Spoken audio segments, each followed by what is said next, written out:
Hey guys,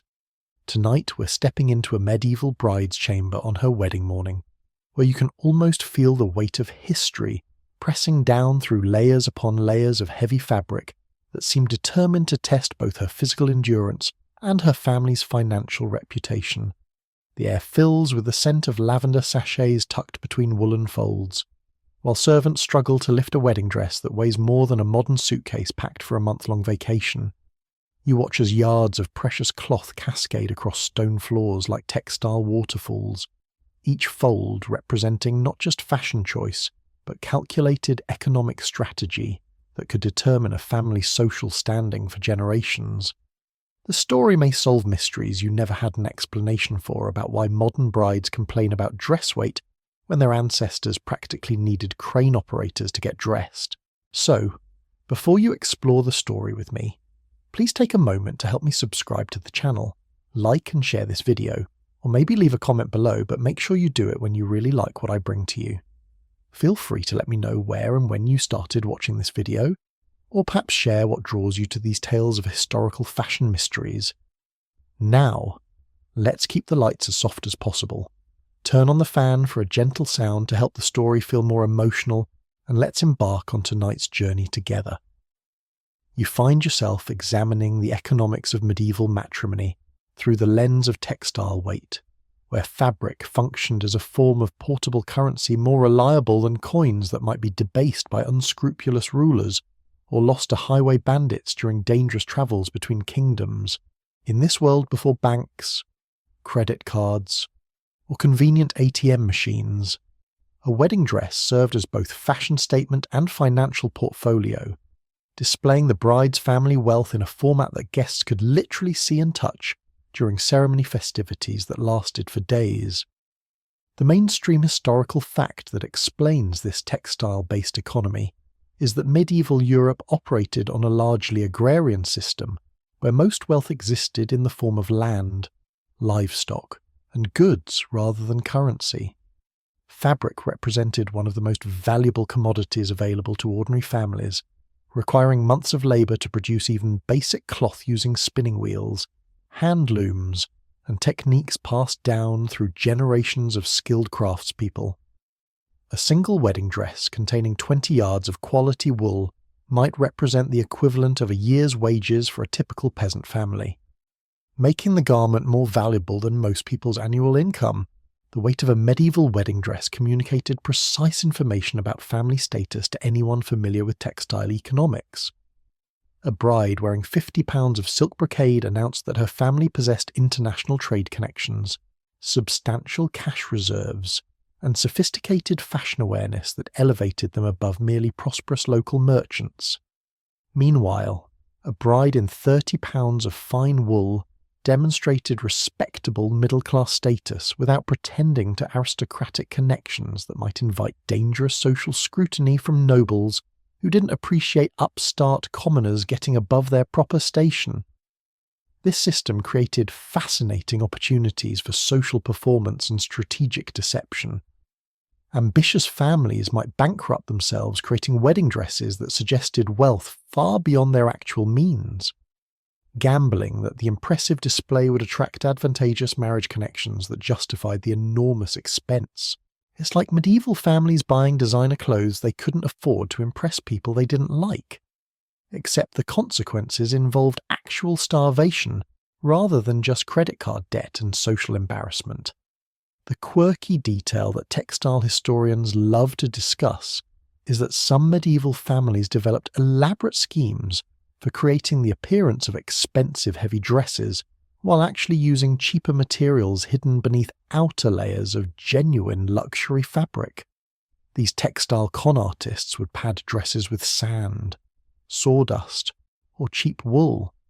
then cover the bulky interior with just enough silk or fine wool to create convincing surface appearance. Wedding guests learned to discreetly test dress authenticity by accidentally brushing against brides during dancing, feeling for the telltale texture differences that revealed whether they were witnessing genuine prosperity or creative costume design. Regional variations in dress weight reflected local economic conditions and available resources, Brides in wool-producing areas like England or Flanders might wear dresses weighing 70 pounds or more, constructed entirely from the finest local fleeces that demonstrated both family wealth and regional pride. Italian brides near silk trade routes could afford lighter dresses made from materials so valuable that 20 pounds of silk brocade might cost more than 40 pounds of premium wool, creating different weight-to-value ratios that required sophisticated understanding to interpret correctly. The social pressure to maintain appropriate dress weight standards created medieval fashion arms races between competing families who tried to outdo each other's textile displays during wedding seasons. Community members would attend multiple weddings specifically to compare dress weights and fabric qualities, creating informal ranking systems that determined social hierarchies for entire villages. These fashion competitions sometimes escalated to ridiculous extremes, with brides wearing dresses so heavy they required multiple attendants to help them walk, essentially turning wedding ceremonies into elaborate theatrical productions designed to demonstrate economic superiority over rival families. Historians still argue whether the emphasis on heavy wedding dresses represented genuine economic signalling that served useful social functions or simply conspicuous consumption that diverted resources from more productive investments in agricultural improvements, craft development, or community infrastructure. Some scholars suggest that textile-based wealth display encouraged innovation in clothing production techniques that benefited entire communities, while others argue that competitive dress weight escalation created wasteful spending patterns that impoverished families pursuing social advancement through unsustainable fashion choices. The practical challenges of wearing these heavy dresses required brides to develop specific physical skills and stamina that wedding preparation involved months of training. Young women would practice walking, sitting, dancing, and even eating while wearing progressively heavier practice dresses, building the core strength and balance necessary to gracefully navigate wedding festivities without collapsing from exhaustion or tripping over their own elaborate costumes during crucial ceremonial moments. Do you remember thinking modern wedding dress shopping was stressful? Medieval brides faced the additional pressure of knowing their dress weight would be discussed, analysed, and remembered by wedding guests for years afterward, creating permanent impressions about family status that could affect business relationships, social invitations, and marriage prospects for younger siblings still seeking advantageous matches. Beneath that impressive display of heavy fabric that announced family wealth to medieval wedding guests, you discover an intricate engineering system of undergarments that functioned like architectural scaffolding, designed to distribute weight, create flattering silhouettes, and prevent the bride from collapsing under the textile burden that her social status demanded she carry with grace and dignity. This wasn't simply a matter of throwing on a dress and hoping for the best. Medieval brides wore carefully constructed foundation systems that required the same level of planning and precision that modern engineers apply to building suspension bridges, except instead of supporting cars and trucks, these garments supported enough fabric to outfit a small army.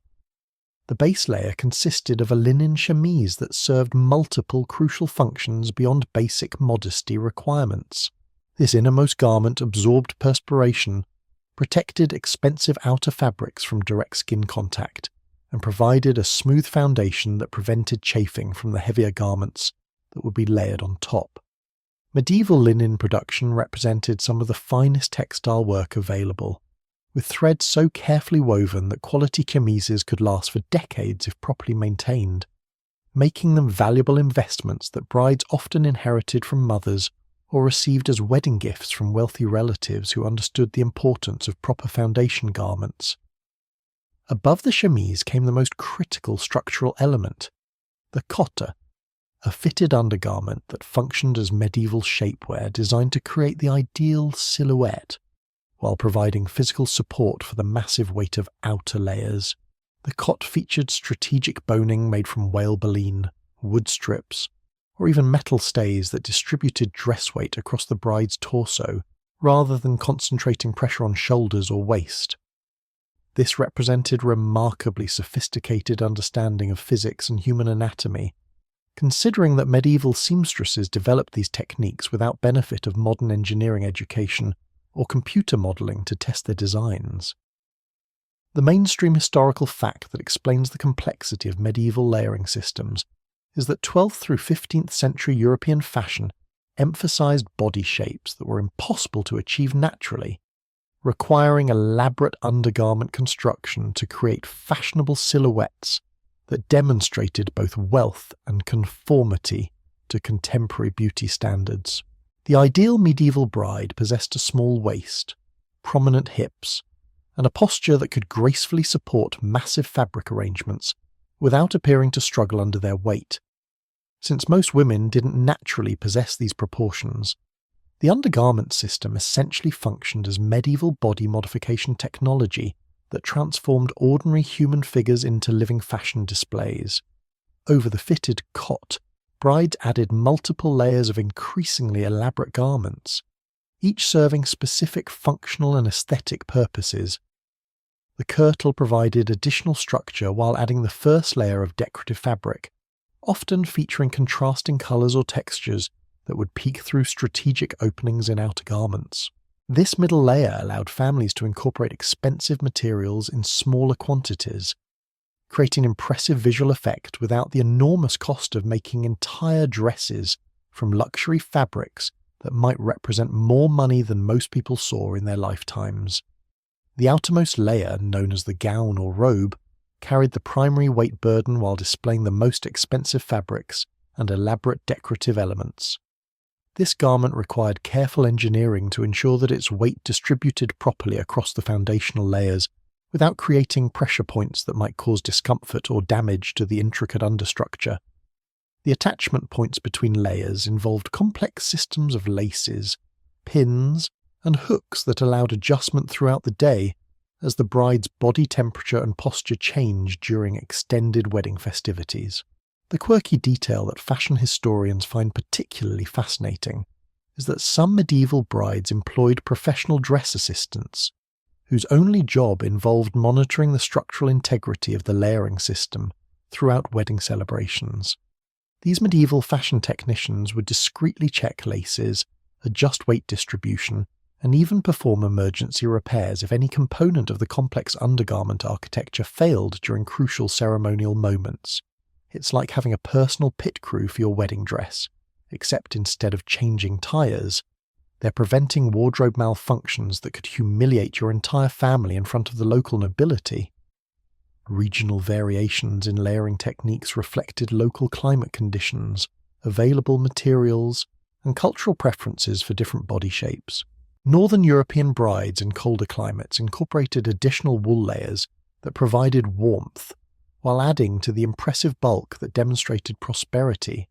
Italian brides in warmer regions developed lighter layering systems that achieved similar visual effects with less risk of heat exhaustion, using silk padding and strategic corseting to create impressive silhouettes without the full weight burden that their northern counterparts endured. The physical demands of wearing these elaborate layering systems required brides to develop specific movement techniques that preserved both dignity and structural integrity. Walking required shorter steps to prevent layers from shifting or separating, while sitting demanded careful arrangement of fabric to maintain proper distribution across all undergarment components. Dancing became an art form that balanced social expectations for graceful movement with practical limitations imposed by wearing what amounted to architectural clothing that weighed more than most modern refrigerators. Training for wedding day involved months of practice wearing progressively more complex layering systems. Young women would begin with simplified versions of adult undergarments,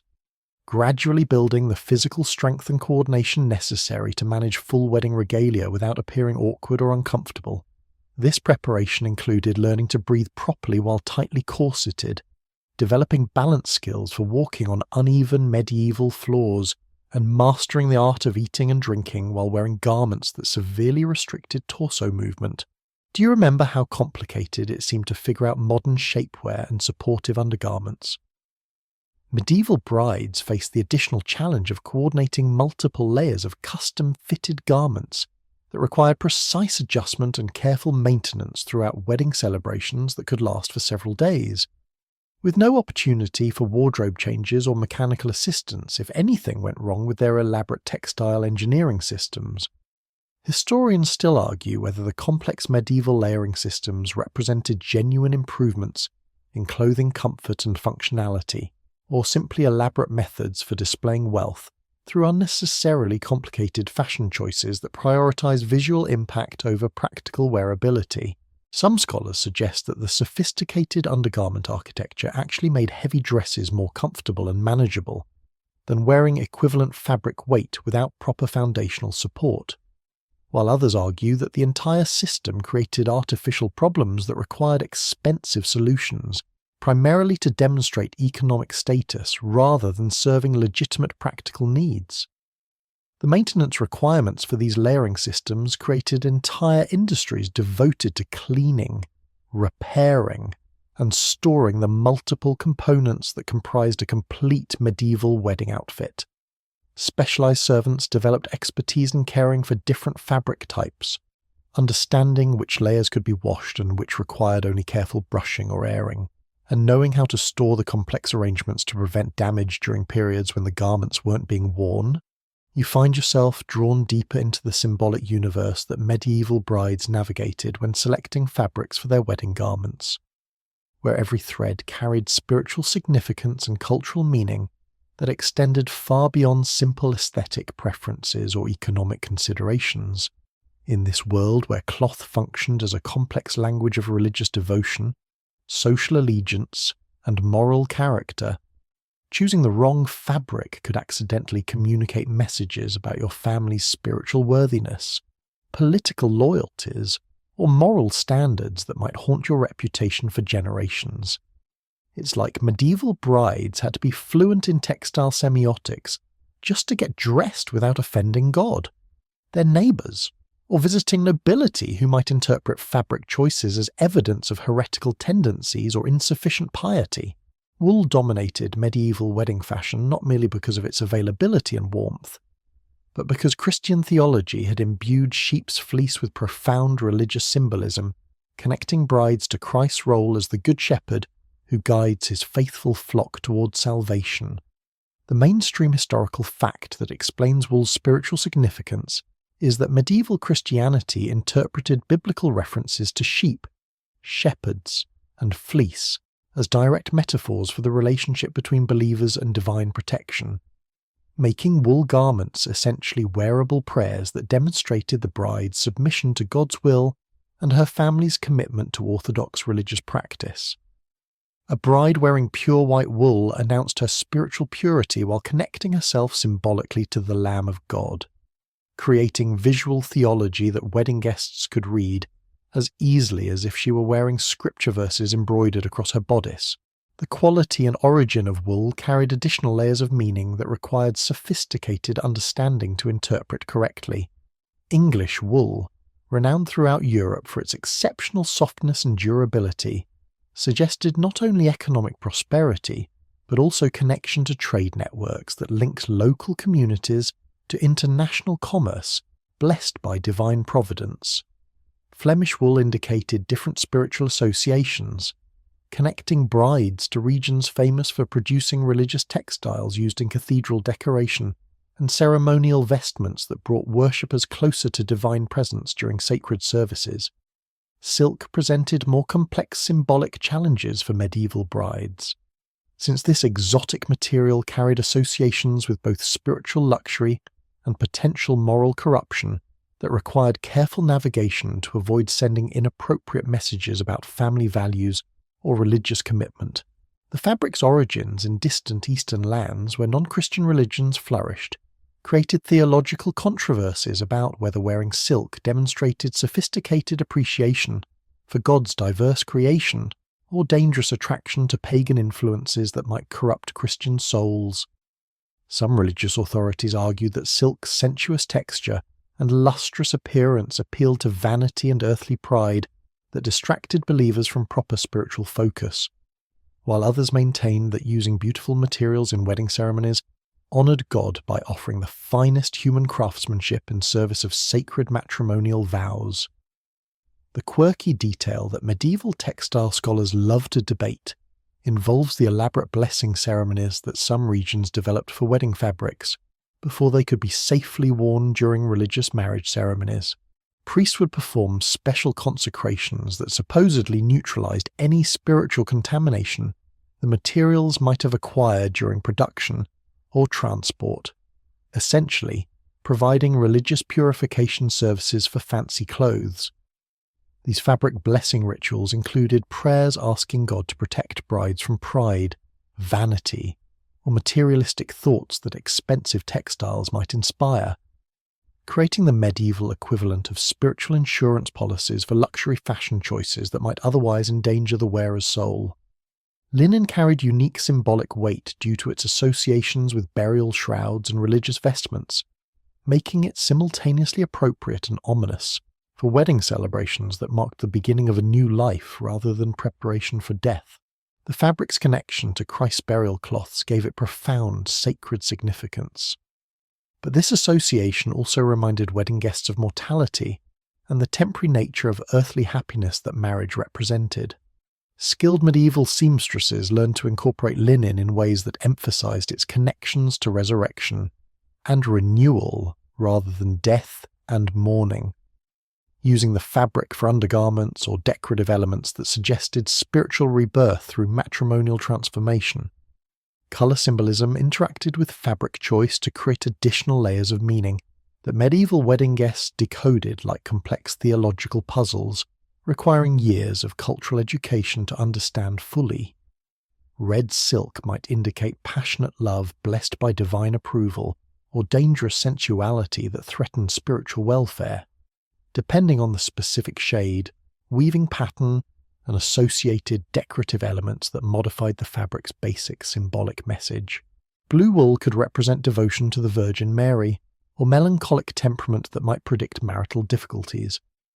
while green silk suggested either hope for future prosperity or envy that violated Christian principles about contentment with divine providence. Regional variations in fabric symbolism created fascinating opportunities for misunderstanding when families from different areas intermarried, bringing together textile traditions that assigned conflicting meanings to identical materials. A bride wearing yellow silk might be celebrating joy and divine blessing according to her family's local customs, while her new husband's relatives interpreted the same fabric choice as evidence of jealousy or spiritual instability that predicted future marital discord. These cultural disconnects sometimes led to elaborate pre-wedding negotiations about appropriate fabric choices that satisfied both families' symbolic requirements without accidentally communicating inappropriate messages to wedding guests from diverse regional backgrounds. The Church's evolving position on luxury fabrics reflected broader theological debates about whether Christians should embrace material beauty as reflection of divine creativity or reject worldly possessions that might distract from spiritual priorities. Some periods favoured elaborate wedding fabrics that demonstrated God's abundance and blessing, while other eras emphasized simplicity and restraint that showed proper humility before divine authority. Brides had to navigate these shifting religious fashions while maintaining family honor and social position, creating complex decision-making processes that balance spiritual correctness with practical considerations about community expectations and economic investment. Do you remember how challenging it seemed to coordinate colors and patterns for modern wedding outfits? Medieval brides faced the additional pressure of ensuring that every fabric choice aligned with current theological interpretations.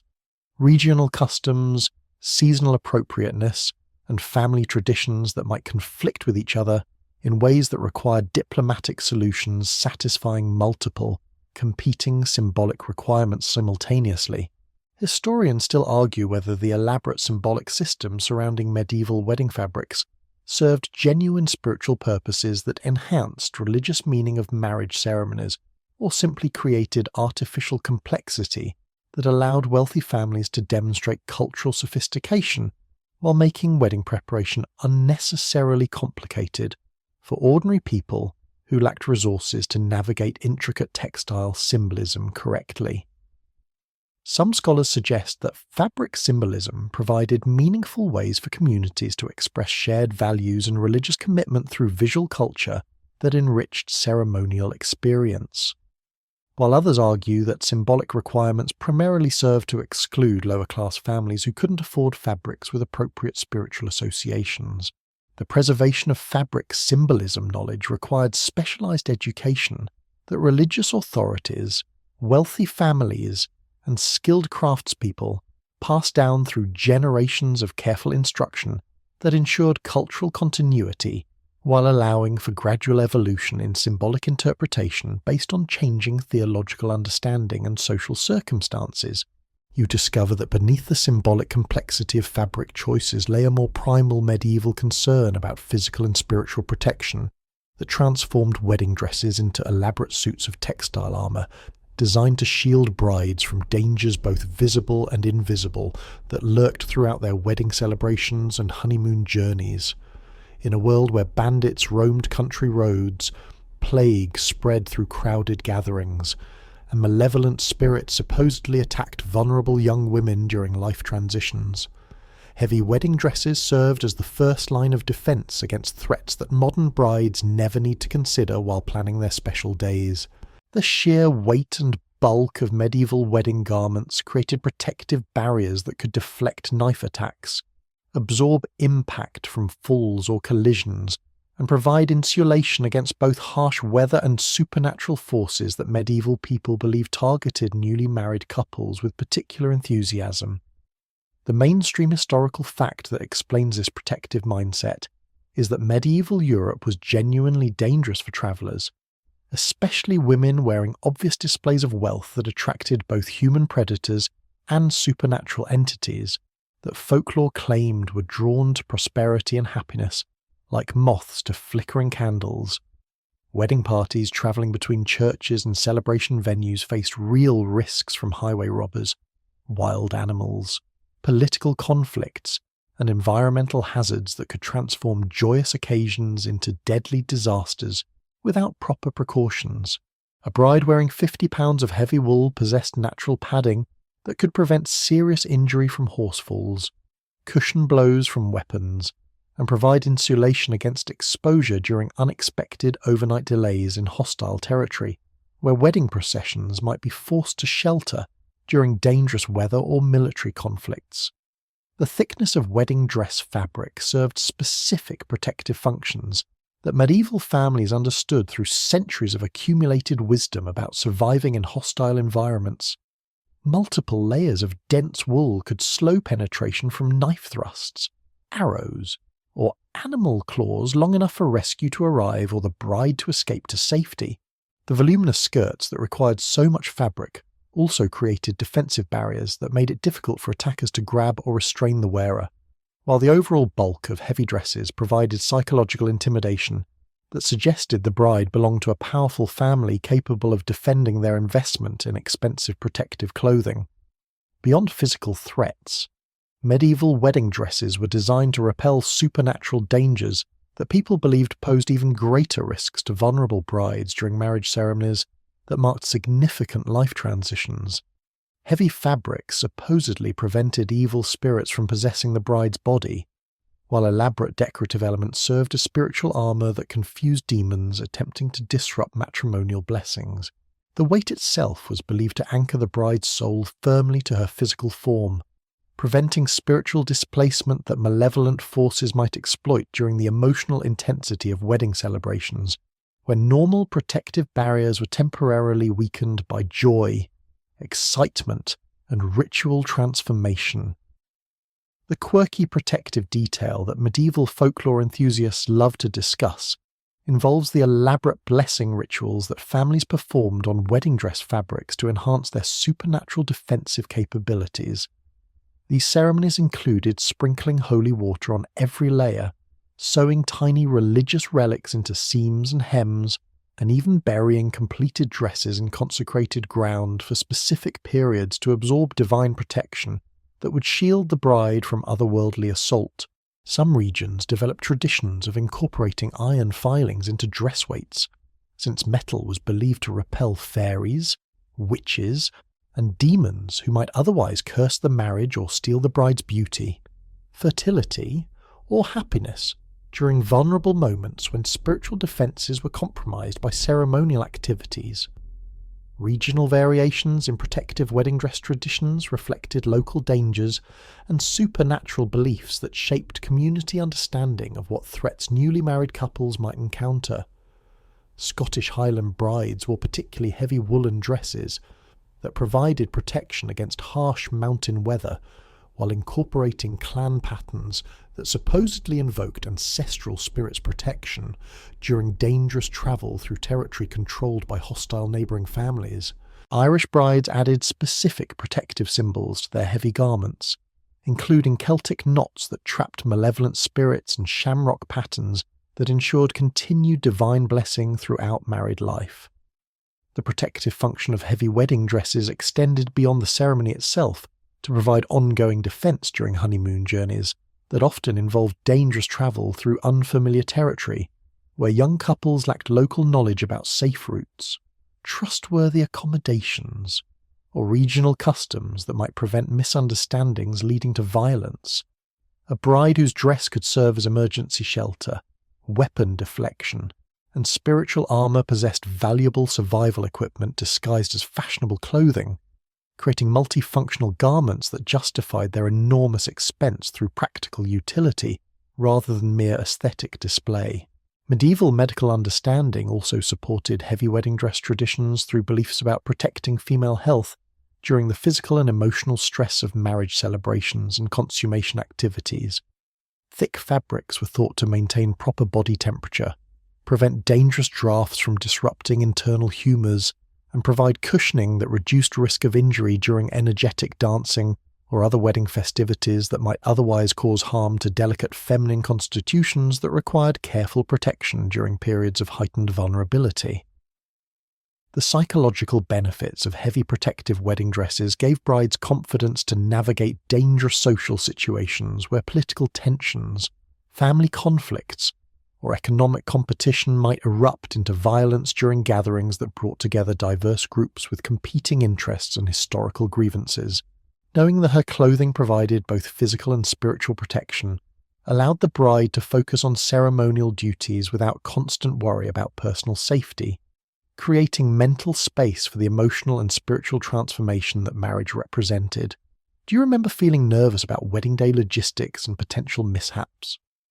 Medieval brides faced the additional stress of knowing that their special day might literally involve life-threatening dangers that their protective clothing was designed to address, creating wedding preparation that resembled military planning more than modern celebration organisation. The weight of protective fabric became psychologically reassuring rather than burdensome when it represented the difference between survival and disaster during events that combined maximum vulnerability with maximum visibility. Historians still argue whether medieval beliefs about protective wedding dress functions reflected genuine understanding of practical defence needs or superstitious thinking that created expensive solutions to largely imaginary problems that served primarily to justify conspicuous consumption through elaborate protective rationales. Some scholars suggest that the protective traditions developed from real experience with wedding day dangers that required practical defensive measures, while others argue that supernatural protection beliefs simply provided convenient excuses for displaying wealth through unnecessarily heavy and expensive garments that served no actual protective function beyond psychological comfort. The maintenance of protective wedding dress traditions required specialized knowledge about blessing ceremonies, protective symbols, and defensive fabric preparation that religious authorities and experienced seamstresses preserved through careful instruction of younger generations who needed to understand both practical and spiritual aspects of creating effective protective garments for vulnerable brides entering dangerous transitional periods. The evolution of protective wedding dress beliefs reflected changing understanding of medieval dangers as political stability improved, medical knowledge advanced, and supernatural explanations for misfortune gradually gave way to more naturalistic understanding of risks that newly married couples might encounter during their wedding celebrations and early married life. You begin to understand that those impressively heavy medieval wedding dresses served as sophisticated financial instruments that allowed families to transfer substantial wealth between households in a portable format that could survive political upheavals, currency devaluations, and economic disasters that might destroy other forms of investment stored in banks, buried treasure, or property holdings that could be confiscated by hostile rulers or destroyed by warfare. In an era before reliable banking systems, international credit transfers, or stable currency exchanges, a wedding dress weighing 60 pounds and constructed from premium materials represented a liquid asset that could be converted to cash, traded for goods, or used as collateral for loans in virtually any European market where merchants understood textile values and quality assessments. The mainstream historical fact that explains this textile-based wealth transfer system is that medieval European economies operated primarily through barter and goods exchange rather than monetary transactions, making valuable portable objects like elaborate clothing essential tools for long-distance commerce and family financial planning. A wedding dress containing silk worth 50 gold pieces could be disassembled and sold in segments to multiple buyers, providing emergency funds during crop failures, political crises, or business disasters that might otherwise bankrupt entire families. The modular nature of medieval clothing construction meant that valuable elements like silk sleeves, embroidered panels, or precious metal decorations could be removed and sold separately, while preserving less valuable components for continued use, creating flexible financial instruments that adapted to changing economic circumstances. Dowry negotiations involved detailed discussions about dress specifications that read like medieval investment portfolios, with families calculating fabric quantities, material qualities, and construction techniques that would maximize long-term value while demonstrating appropriate social status during wedding celebrations. A bride's family might invest the equivalent of several years' income in creating a dress that would accompany their daughter to her new household, where it would serve as emergency fund, status symbol, and source of raw materials for future clothing projects that maintained the family's reputation across generations. These negotiations required sophisticated understanding of textile markets, regional price variations, and quality standards that determined whether wedding dress investments would appreciate or depreciate over time. The portability advantage of dress-based wealth became particularly valuable during periods of political instability when families might need to flee their homes with minimal notice, carrying only possessions they could transport quickly across dangerous territory. A wedding dress that weighed 60 pounds but contained materials worth hundreds of gold pieces provided much better wealth-to-weight ratios than equivalent value in coins, jewellery, or other portable valuables that might be more easily stolen, confiscated, or lost during hasty evacuations. Experienced medieval families developed strategies for incorporating maximum value into wedding dresses, while maintaining the appearance of appropriate but not ostentatious consumption that might attract unwanted attention from tax collectors or political enemies. The quirky financial detail that economic historians find fascinating is that some medieval families developed elaborate schemes for creating investment dresses that looked appropriately expensive for wedding ceremonies, while actually containing far more valuable materials than casual observers would realize. These families would use expensive threads for internal construction that couldn't be seen during normal wear, hide precious metals in dress weights and structural elements, and incorporate rare materials in undergarments that enhanced overall dress value without creating obviously inappropriate displays of wealth that might provoke jealousy or political retaliation from competitors who felt threatened by excessive prosperity. Regional variations in dowry dress practices reflected local economic conditions and available investment opportunities that shaped family strategies for wealth preservation and transfer. Italian families near silk trade routes might invest heavily in raw silk materials that could be easily converted to cash in Mediterranean markets, while English families focused on premium wool investments that retained value in Northern European trading networks. French families developed expertise in incorporating precious metal threads that provided both aesthetic enhancement and inflation-proof value storage, creating dresses that functioned as medieval precious metal portfolios disguised as fashionable clothing. The resale market for wedding dress components created entire industries devoted to evaluating, purchasing, and redistributing valuable textile materials that families needed to convert into cash for various economic purposes. Professional fabric assessors developed sophisticated techniques for determining material authenticity, condition, and market value, while specialized merchants created networks for matching sellers with buyers across regional boundaries that maximized returns on textile investments. These secondary markets allowed families to realize cash value from wedding dress investments while maintaining portions of the original garments for sentimental or continued social purposes. The insurance function of heavy wedding dresses provided financial security that modern families achieve through bank accounts, investment portfolios, and insurance policies that didn't exist in medieval times when personal wealth required physical storage and protection that individuals managed without institutional support. A daughter wearing a dress worth several hundred gold pieces carried her inheritance in a format that couldn't be easily stolen, destroyed, or confiscated, while providing immediate access to emergency funds through partial resale of valuable components during unexpected financial crises that might otherwise leave families destitute. The maintenance requirements for investment-quality wedding dresses created additional economic considerations that families factored into their long-term financial planning strategies.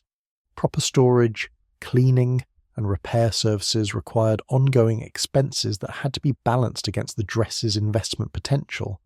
while technological changes in textile production could affect resale values in ways that required careful monitoring of market conditions. Some families employed professional textile consultants who advised about optimal timing for converting dress investments into cash or alternative assets that might provide better returns during changing economic circumstances.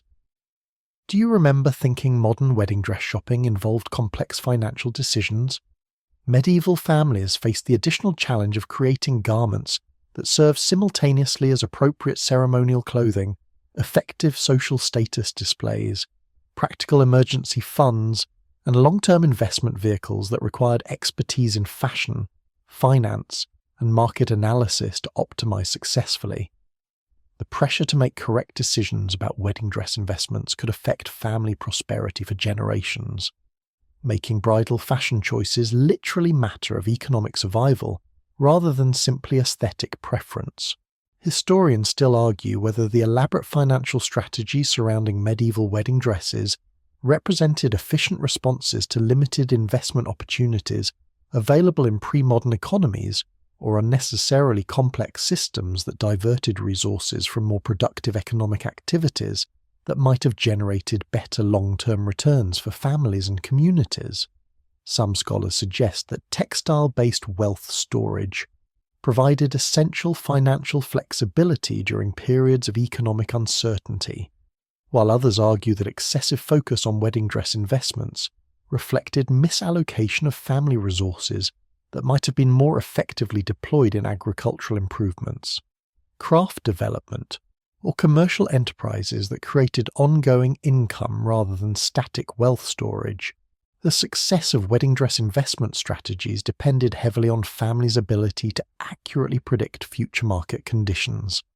Textile technology developments and social changes that might affect demand for specific types of luxury materials over the decades that expensive dresses were expected to retain their value as family financial assets.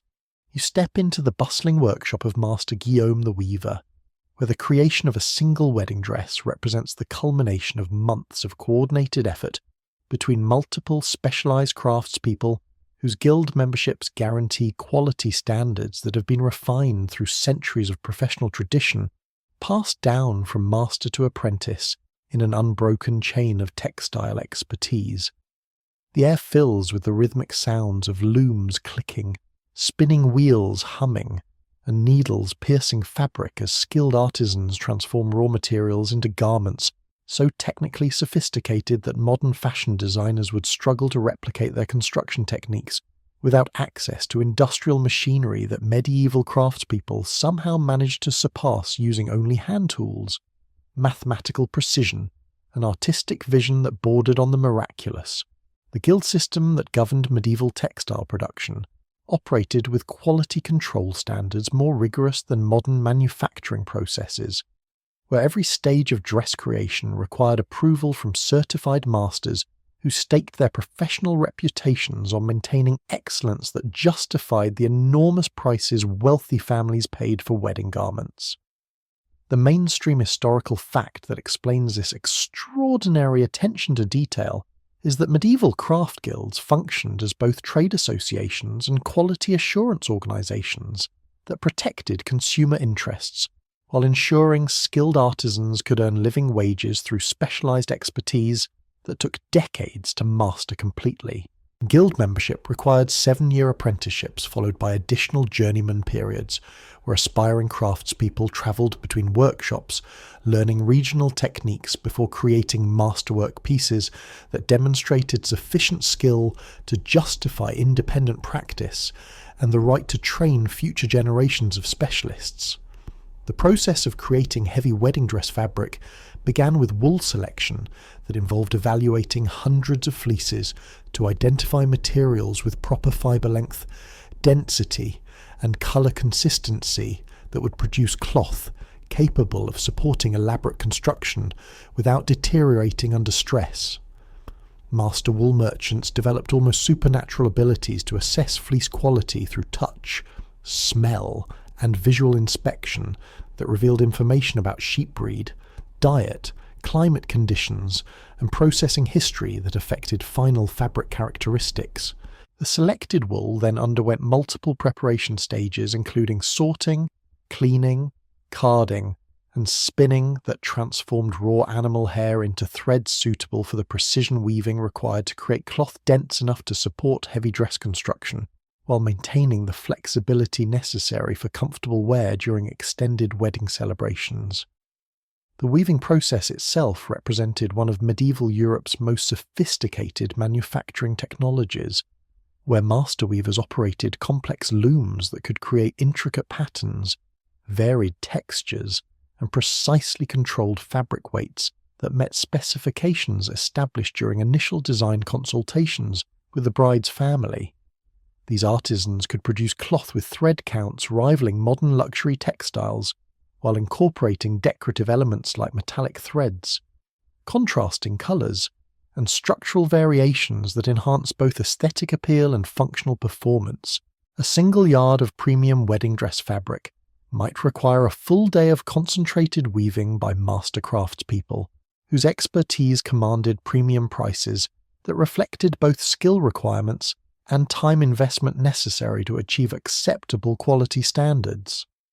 The quirky detail that textile historians find particularly impressive is that medieval guild workshops developed standardized quality testing procedures that included stress tests for fabric strength, color fastness evaluations for dye stability, and even wearer comfort assessments that involved having apprentices wear sample garments during simulated wedding activities to identify potential problems before final dress completion. These testing protocols were so thorough that guild-certified wedding dresses rarely suffered construction failures during actual ceremonies, despite being subjected to physical stresses that would destroy modern formal wear made with less rigorous manufacturing standards. Some guilds maintained testing records that tracked dress performance over decades, using long-term data to refine production techniques and quality standards that ensured customer satisfaction across multiple generations of family celebrations. The construction phase required coordination between multiple specialized guilds, whose members contributed different expertise to complete dress assembly. Tailors handled structural engineering that distributed weight properly across the bride's body while creating flattering silhouettes that enhanced natural beauty. Embroiderers added decorative elements that increased visual impact, while reinforcing stress points that might otherwise fail under the heavy fabric's weight. Jewelers incorporated precious metal elements that added value while serving functional purposes like weight distribution and structural support, The coordination required to synchronize these diverse specialists resembled modern project management for complex manufacturing processes. Except medieval craftspeople achieved this coordination through guild relationships and professional networks that operated without written contracts, project management software, or communication technologies beyond face-to-face meetings and handwritten notes. The time investment required to create guild-quality wedding dresses often exceeded 6 months of full-time work by multiple specialists, making these garments some of the most labour-intensive products available in medieval markets. A single, heavily embroidered sleeve might require weeks of concentrated needlework by master embroiderers whose expertise commanded daily wages equivalent to skilled agricultural workers' monthly income. The mathematical precision required to calculate fabric quantities, plan construction sequences, and coordinate multiple specialists working simultaneously on different dress components demanded educational backgrounds that few medieval people possessed, making master craftspeople valuable intellectual resources whose expertise extended far beyond simple manual skills. Regional guild variations created distinctive style traditions that allowed experienced observers to identify wedding dress origins through construction techniques, decorative patterns, and quality characteristics that reflected local guild training methods and available materials.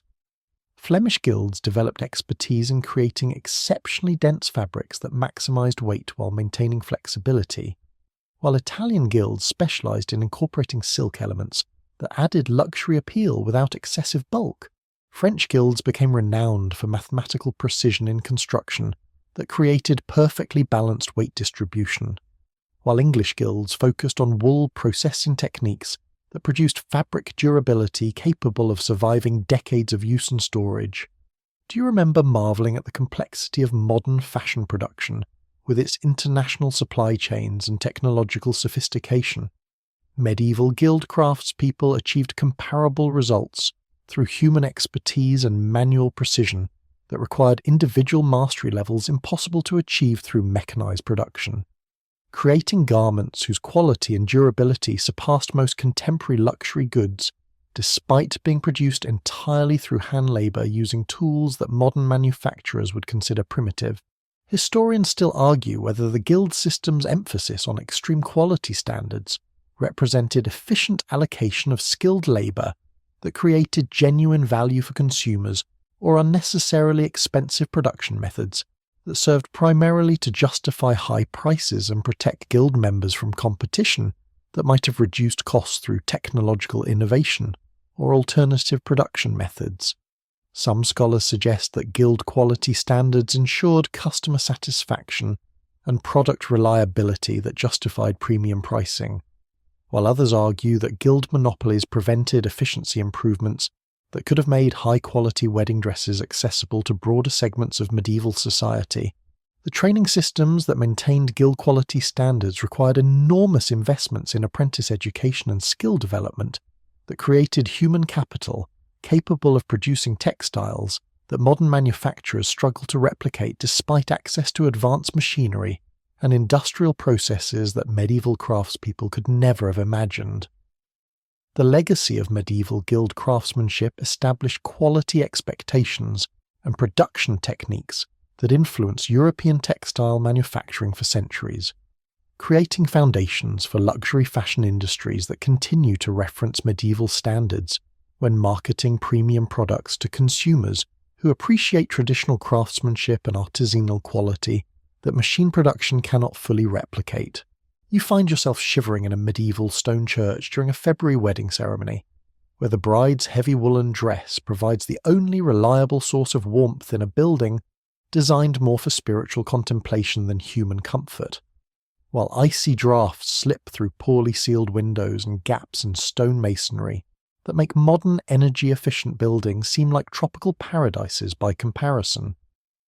The massive weight of her wedding garment transforms from ceremonial burden into practical necessity, as multiple layers of dense fabric create a personal microclimate that maintains body temperature during extended religious services conducted in unheated buildings where the priest's breath forms visible clouds and wedding guests huddle together like medieval penguins seeking collective warmth through proximity and shared misery. The practical advantages of heavy wedding dresses became most apparent during winter ceremonies that couldn't be postponed for better weather due to agricultural schedules,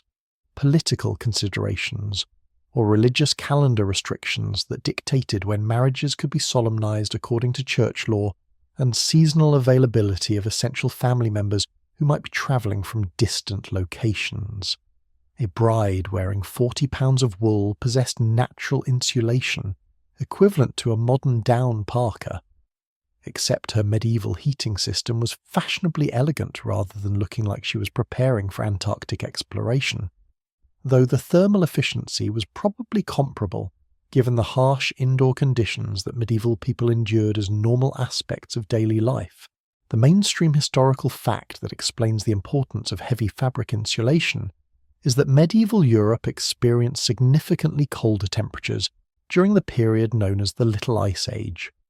which lasted roughly from the 14th through 17th centuries and created harsh winter conditions that made survival a genuine challenge for people wearing inadequate clothing during outdoor activities or indoor ceremonies conducted in unheated buildings.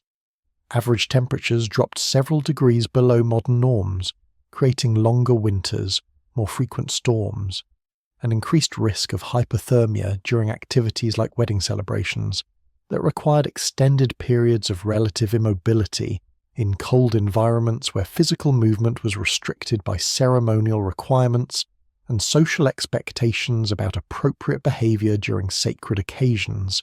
The layering system that created heavy wedding dresses functioned according to insulation principles that medieval people understood through practical experience even without modern scientific knowledge about heat transfer, thermal dynamics, and fabric insulation properties. Multiple layers of wool trapped air between fabric surfaces, creating insulated chambers that prevented body heat from escaping, while blocking cold external air from reaching the skin. The weight itself contributed to thermal efficiency by compressing layers together in ways that eliminated gaps where heat might escape, while the bulk created buffer zones that absorbed cold drafts before they could penetrate to inner garments where the bride's body temperature needed protection from environmental cooling that could cause serious health problems during extended exposure. Regional variations in heavy dress construction reflected local climate conditions and seasonal weather patterns that shaped community understanding of thermal requirements for wedding ceremonies conducted during different times of year. Northern European brides wore particularly heavy dresses that incorporated additional wool layers and wind-resistant outer fabrics designed to provide protection during outdoor wedding processions through harsh weather conditions that might include snow, freezing rain, or bitter winds that could cause frostbite or hypothermia in people wearing inadequate clothing. Scandinavian wedding traditions included specific fabric treatments and construction techniques that enhanced thermal performance, while maintaining the aesthetic appeal necessary for ceremonial occasions where appearance remained important despite practical weather challenges. The quirky detail that medieval clothing historians find particularly clever is that some regions developed wedding dress construction techniques that incorporated removable thermal elements, allowing brides to adjust insulation levels throughout wedding celebrations that might involve both indoor and outdoor activities with dramatically different temperature requirements. These modular heating systems included detachable sleeve sections, removable fabric panels, and adjustable layer configurations that could be modified discreetly during extended festivities without compromising the dress's overall appearance or structural integrity. It's like medieval climate control technology disguised as fashion design, except instead of programmable thermostats, brides had professional assistants who managed their personal heating systems through strategic wardrobe adjustments based on environmental conditions and activity requirements. The thermal efficiency of heavy wedding dresses provided essential protection during honeymoon travel that often involved dangerous winter journeys through harsh weather conditions, where inadequate clothing could result in serious injury or death from exposure to elements that modern travellers avoid through heated transportation, weather forecasting, and emergency services that didn't exist in medieval times. A bride whose dress could function as portable shelter possessed valuable survival equipment that justified its enormous weight through practical utility rather than mere aesthetic considerations,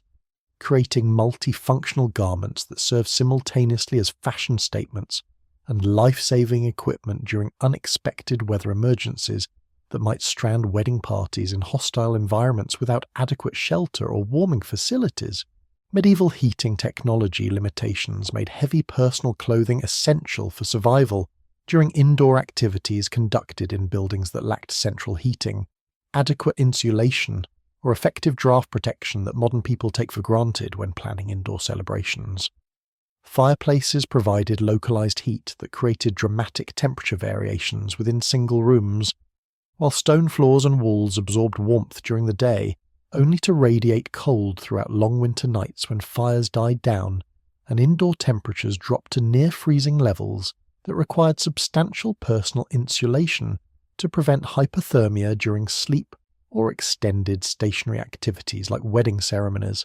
The timing of medieval weddings often coincided with harsh weather periods due to agricultural schedules that concentrated marriages during winter months when farm work was minimal and families had time for extended celebrations without interfering with crucial seasonal activities like planting, harvesting, or animal care that couldn't be postponed for social occasions. This scheduling created natural selection pressure, favouring heavy dress traditions that provided adequate thermal protection during ceremonies that coincided with the year's coldest temperatures and most challenging weather conditions. Do you remember complaining about modern wedding venues that were too cold or required guests to bring jackets for outdoor ceremonies? Medieval brides faced the additional challenge of maintaining body temperature during celebrations that might last for days in unheated buildings where hypothermia represented a genuine risk, rather than merely uncomfortable inconvenience, making thermal protection through heavy clothing a matter of physical survival rather than simple comfort preference.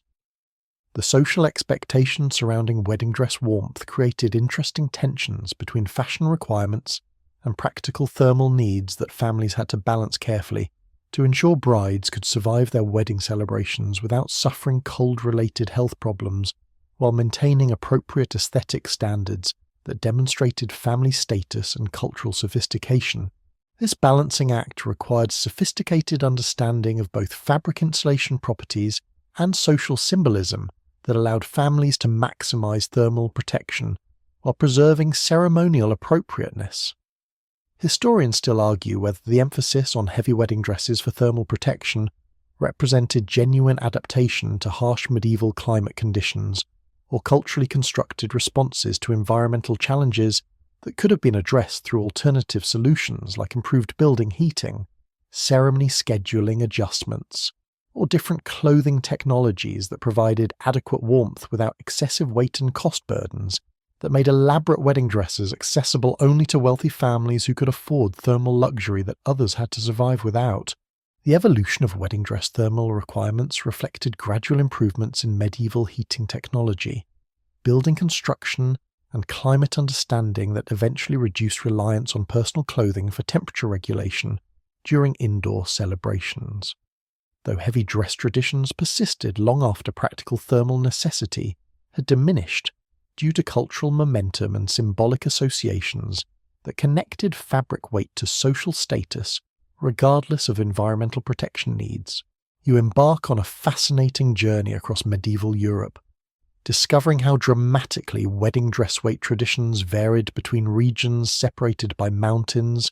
rivers, and political boundaries that created distinct cultural islands, where local customs evolved to reflect unique combinations of climate conditions,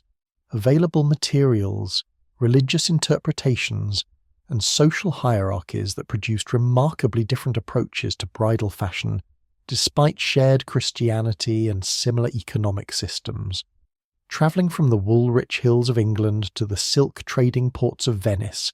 reveals how geography shaped fashion in ways that make modern global clothing trends seem remarkably homogeneous by comparison, where a McDonald's uniform looks essentially identical whether you're in Tokyo or Toledo,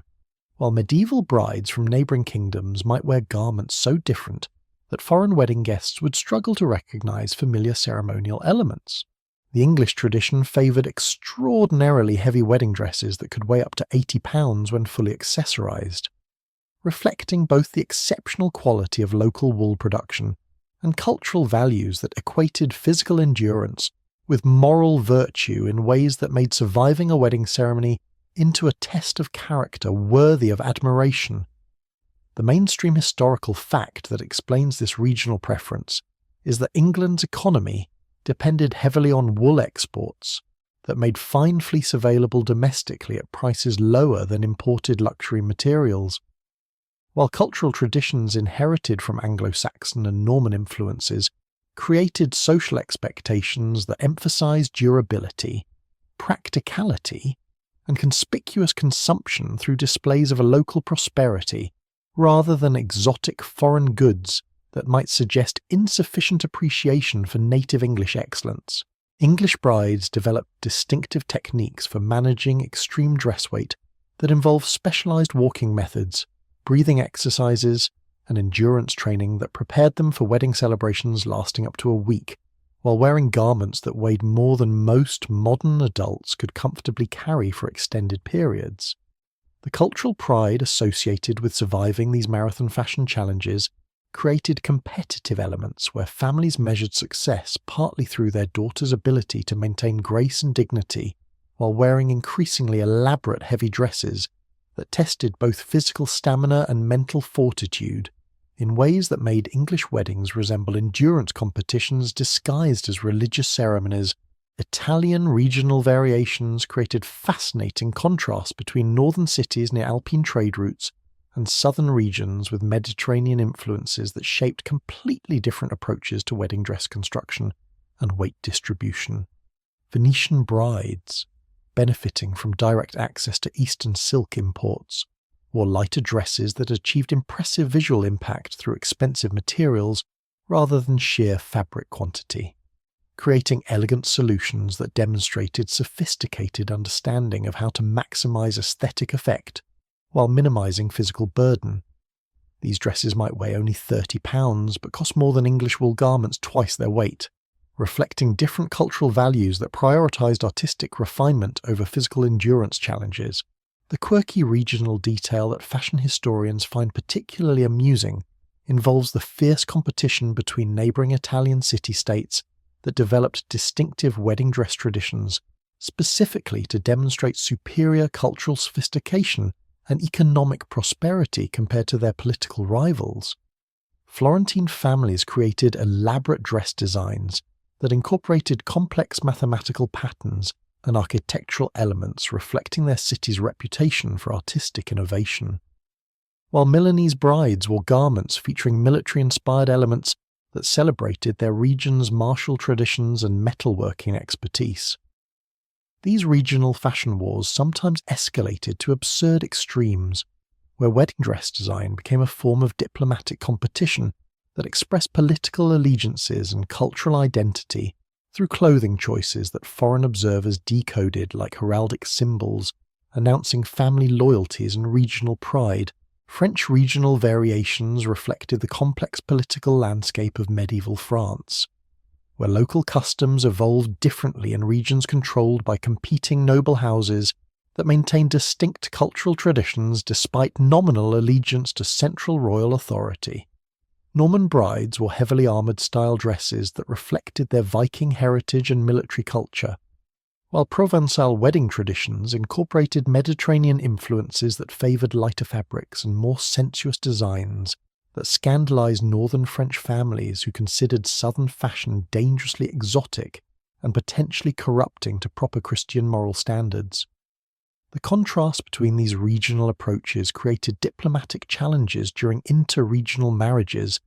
that required careful negotiation about appropriate dress choices that satisfied both families' cultural expectations without accidentally insulting local traditions or religious sensibilities. Germanic regions developed wedding dress traditions that emphasized craftsmanship quality and technical innovation over pure weight or luxury materials, reflecting cultural values that celebrated skilled artisanship and practical functionality as expressions of moral virtue and social worth. Bavarian brides wore dresses featuring incredibly intricate embroidery and structural engineering that demonstrated master craftspeople's abilities to solve complex construction challenges,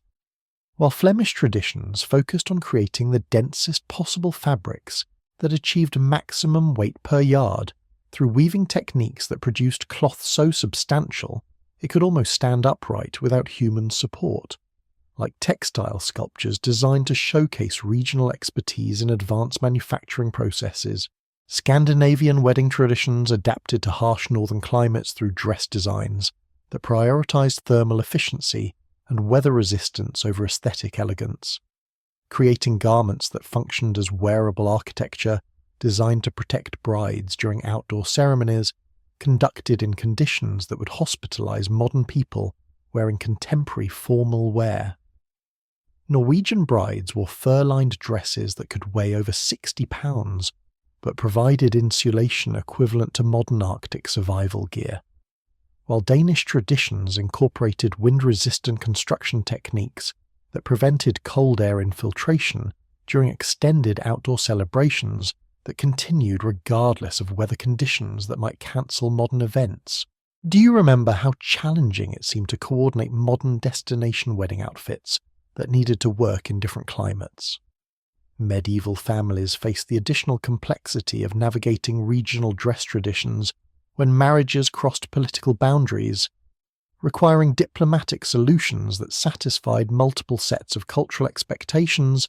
while avoiding fashion choices that might accidentally communicate inappropriate political messages or religious affiliations to wedding guests from diverse regional backgrounds with competing loyalties and conflicting aesthetic standards.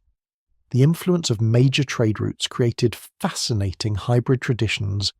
where wedding dress styles reflected cultural mixing between regions connected by commercial networks that brought together diverse fashion influences through merchant families who carried ideas along with goods. Cities along important trading paths developed eclectic dress traditions that incorporated elements from multiple regional styles,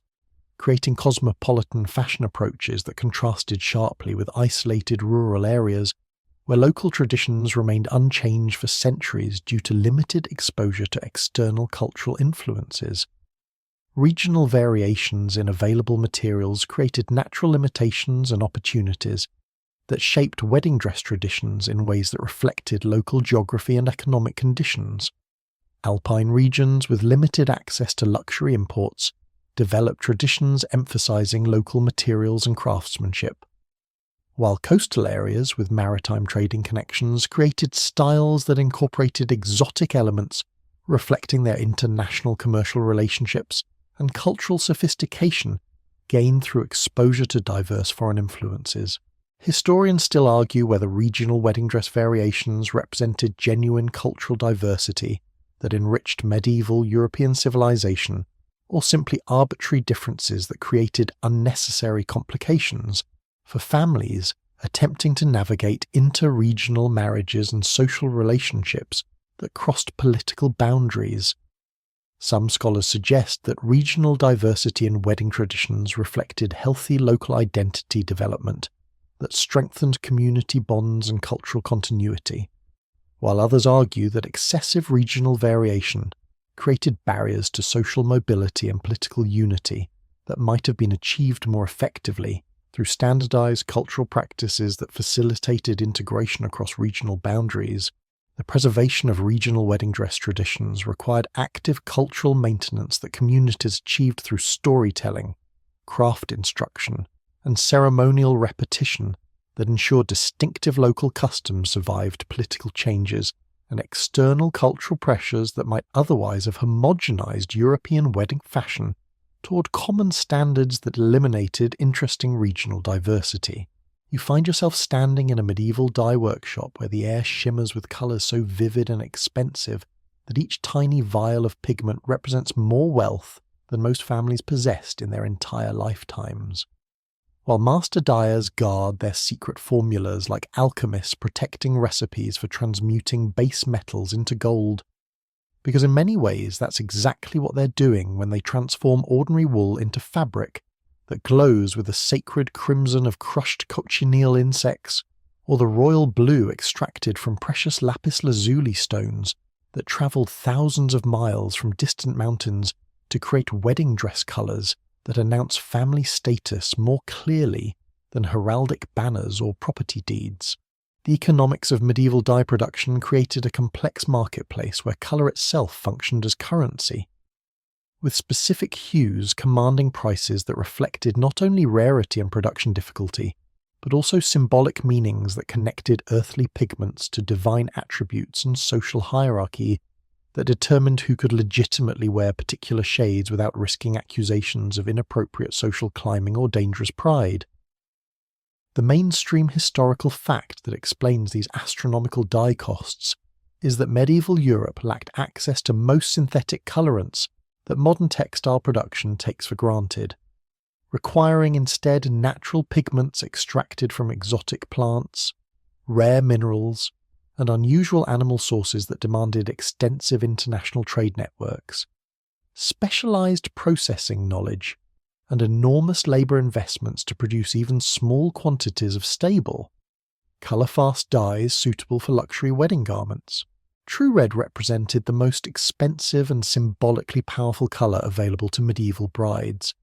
achieved through cochineal insects harvested from New World cacti that Spanish conquistadors imported at prices that made red fabric literally worth its weight in silver. A wedding dress featuring substantial red elements might cost more than a small farm, creating visual displays of wealth so dramatic that red-clad brides essentially wore their families' entire fortunes on their backs, while walking down church aisles like human treasure displays designed to announce economic power that exceeded most contemporary rulers' personal wealth. The psychological impact of wearing such expensive colours provided brides with confidence that came from knowing their appearance commanded respect through sheer financial intimidation that made political statements about family capabilities without requiring verbal declarations that might seem boastful or inappropriate during sacred ceremonies. Blue dyes presented equally challenging economic considerations. With the finest ultramarine pigments derived from lapis lazuli stones that originated in Afghan mountains and travelled through dangerous trade routes that added transportation costs to already astronomical raw material prices. The quirky detail that colour historians love to discuss involves the elaborate authentication rituals that wealthy families performed to verify blue dye authenticity before investing enormous sums in wedding dress materials that unscrupulous merchants might have adulterated with cheaper substitutes designed to fool casual observers while failing catastrophically when subjected to professional chemical testing that revealed inferior quality through colour stability experiments and microscopic examination techniques that medieval dye masters had perfected through centuries of competitive fraud detection. The symbolic psychology of wedding dress colours operated according to complex theological and social codes that required sophisticated cultural education to interpret correctly, where choosing inappropriate colours could accidentally communicate messages about religious orthodoxy, political loyalty, or moral character that might haunt the bride's reputation for decades after her wedding celebration ended. White,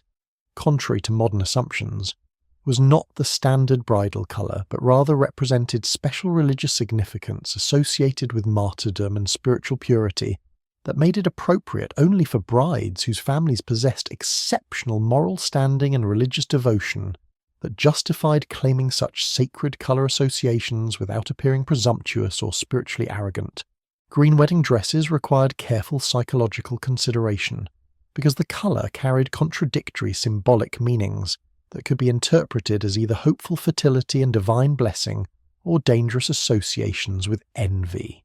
witchcraft, and supernatural forces that threatened Christian spiritual welfare. Families choosing green for wedding dresses needed to balance the positive symbolism of growth and renewal against potential negative interpretations that might arise if wedding guests associated the colour with folkloric traditions about forest spirits, pagan fertility rituals, or jealous emotions that violated Christian teachings about contentment and spiritual acceptance of divine providence. The seasonal psychology of colour choices created additional layers of complexity for medieval wedding planning, where families had to coordinate symbolic appropriateness with practical considerations about dye availability, seasonal symbolism, and climatic associations that affected how wedding guests interpreted colour messages during different times of year. Summer weddings could safely incorporate brighter colours that celebrated natural abundance and divine creativity, while winter ceremonies required more subdued palettes that demonstrated appropriate humility and spiritual contemplation without appearing gloomy or inauspicious during seasons associated with dormancy and spiritual preparation. Regional variations in colour symbolism created fascinating opportunities for cross-cultural misunderstanding when families from different areas attempted to coordinate wedding dress choices that satisfied multiple sets of symbolic expectations without accidentally violating local customs or religious interpretations that varied significantly across political boundaries. A colour combination that represented divine blessing in French traditions might be interpreted as dangerous pride or inappropriate ostentation by German guests, who brought different cultural understanding to wedding celebrations that crossed regional boundaries and required diplomatic colour coordination. Do you remember thinking modern wedding colour coordination seemed challenging when trying to match bridesmaid dresses with venue decor? Medieval families faced the additional pressure of ensuring that every colour choice aligned with religious symbolism, seasonal appropriateness, regional customs, family traditions, and economic capabilities, while avoiding accidental communication of inappropriate messages about political loyalty, spiritual devotion, or social status that might create lasting diplomatic problems or religious complications for the bride's future married life. The maintenance requirements for expensive coloured wedding dresses created ongoing economic burdens that extended far beyond initial purchase costs, as many medieval dyes were notoriously unstable and required specialised care to prevent fading, colour bleeding, or chemical reactions that could destroy enormous investments in decorative elements that took months to create and years to pay for through family financial planning that might involve multiple generations of savings and sacrifice. This psychological impact of wearing extremely expensive colours provided medieval brides with social armour that complemented the physical protection offered by heavy fabric construction, creating comprehensive defensive systems that addressed both material and psychological threats that might arise during wedding celebrations where political tensions, family conflicts, and social competition could erupt into situations requiring maximum personal confidence and institutional support that expensive colour displays provided through visual intimidation and status assertion. Historians still argue whether the enormous investments that medieval families made in wedding dress colours represented rational economic behaviour that provided genuine social and psychological benefits, or simply conspicuous consumption that diverted resources from more productive uses while creating unsustainable competitive pressures that forced families into financial hardship, pursuing colour status that served primarily to maintain arbitrary social hierarchies rather than genuine community welfare or individual happiness. You find yourself sitting in the front pew of a medieval cathedral where church authorities scrutinise every inch of exposed skin with the intensity of modern airport security scanners, except instead of checking for weapons, they're ensuring that brides demonstrate proper Christian modesty through clothing choices that cover female bodies so thoroughly that even ankles become scandalous glimpses of flesh that might tempt wedding guests towards sinful thoughts, inappropriate for sacred spaces dedicated to spiritual contemplation rather than carnal appreciation. The religious requirement for substantial fabric coverage transforms wedding dress weight from fashion preference into theological necessity, where insufficient material quantities could be interpreted as evidence of spiritual corruption, family, moral failure, or dangerous pride that prioritize personal vanity over divine commandments about appropriate feminine behavior in consecrated buildings. The Church's obsession with female modesty during wedding ceremonies reflected deeper theological anxieties about women's bodies as potential sources of temptation that might distract male congregants from proper worship focus, while simultaneously celebrating matrimonial union that required careful balance between acknowledging marital sexuality and maintaining spiritual appropriateness during sacred rituals. The mainstream historical fact that explains these elaborate coverage requirements is that medieval Christianity inherited complex attitudes about female sexuality from early church fathers who viewed women's bodies as simultaneously blessed vessels for procreation and dangerous sources of temptation that required careful management through clothing regulations, behavioral restrictions, and social supervision that protected both women themselves and the male believers who might otherwise fall into sin through inappropriate visual stimulation during religious services. Specific church doctrines mandated minimum fabric coverage that effectively required heavy wedding dresses through detailed regulations about which body parts must remain completely concealed during religious ceremonies conducted in sacred spaces where divine presence demanded maximum respect through personal appearance that demonstrated proper submission to ecclesiastical authority. Arms required complete coverage from shoulder to wrist. Legs needed concealment from ankle to waist. And necklines couldn't reveal any portion of the chest area that might suggest sensual appeal rather than spiritual devotion. These requirements meant that wedding dresses needed sufficient fabric quantities to create complete body envelopes that eliminated any possibility of revealing forbidden skin areas, even during dancing, sitting, or physical movement required by ceremonial activities that lasted for hours in buildings where shifting light conditions might reveal inappropriate glimpses through inadequate coverage. The weight implications of complete modesty coverage became mathematically inevitable when church authorities demanded multiple fabric layers to prevent the possibility that thin materials might become transparent in certain lighting conditions, reveal body contours that suggested physical form beneath clothing, or fail to provide adequate coverage during physical activities that might cause fabric to shift in ways that expose previously concealed areas. A single layer of even heavy wool couldn't guarantee complete opacity under all possible lighting conditions, requiring multiple fabric layers that created substantial weight, while ensuring absolute modesty compliance that satisfied the most rigorous religious inspection standards. The quirky detail that religious historians find particularly fascinating is that some medieval churches employed official modesty inspectors whose job involved examining wedding dress coverage before ceremonies could proceed, essentially creating religious fashion police who possessed authority to delay or cancel weddings if bridal attire failed to meet ecclesiastical standards for appropriate feminine appearance during sacred occasions. These inspectors developed sophisticated techniques for testing fabric opacity by placing candles behind brides to check for transparency, measuring sleeve lengths with official church rulers, and even requiring brides to perform specific movements that might reveal coverage gaps that normal standing posture concealed. It's like having a religious dress code enforced by people whose careers depended on finding fashion violations that might endanger community spiritual welfare through inappropriate feminine display. Regional variations in church modesty requirements reflected different interpretations of biblical teachings about appropriate female appearance,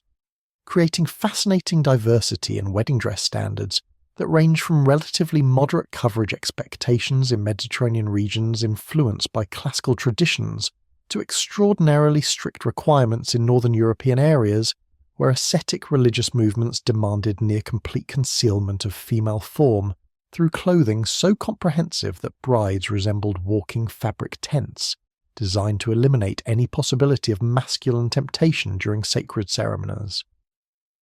The psychological impact of heavy modesty clothing created complex emotional experiences for medieval brides who simultaneously felt protected by religious compliance while struggling with physical discomfort and movement limitations that made wedding celebrations endurance tests rather than purely joyful celebrations. The weight of substantial fabric coverage provided psychological security that came from knowing their appearance satisfied religious authorities and community moral expectations.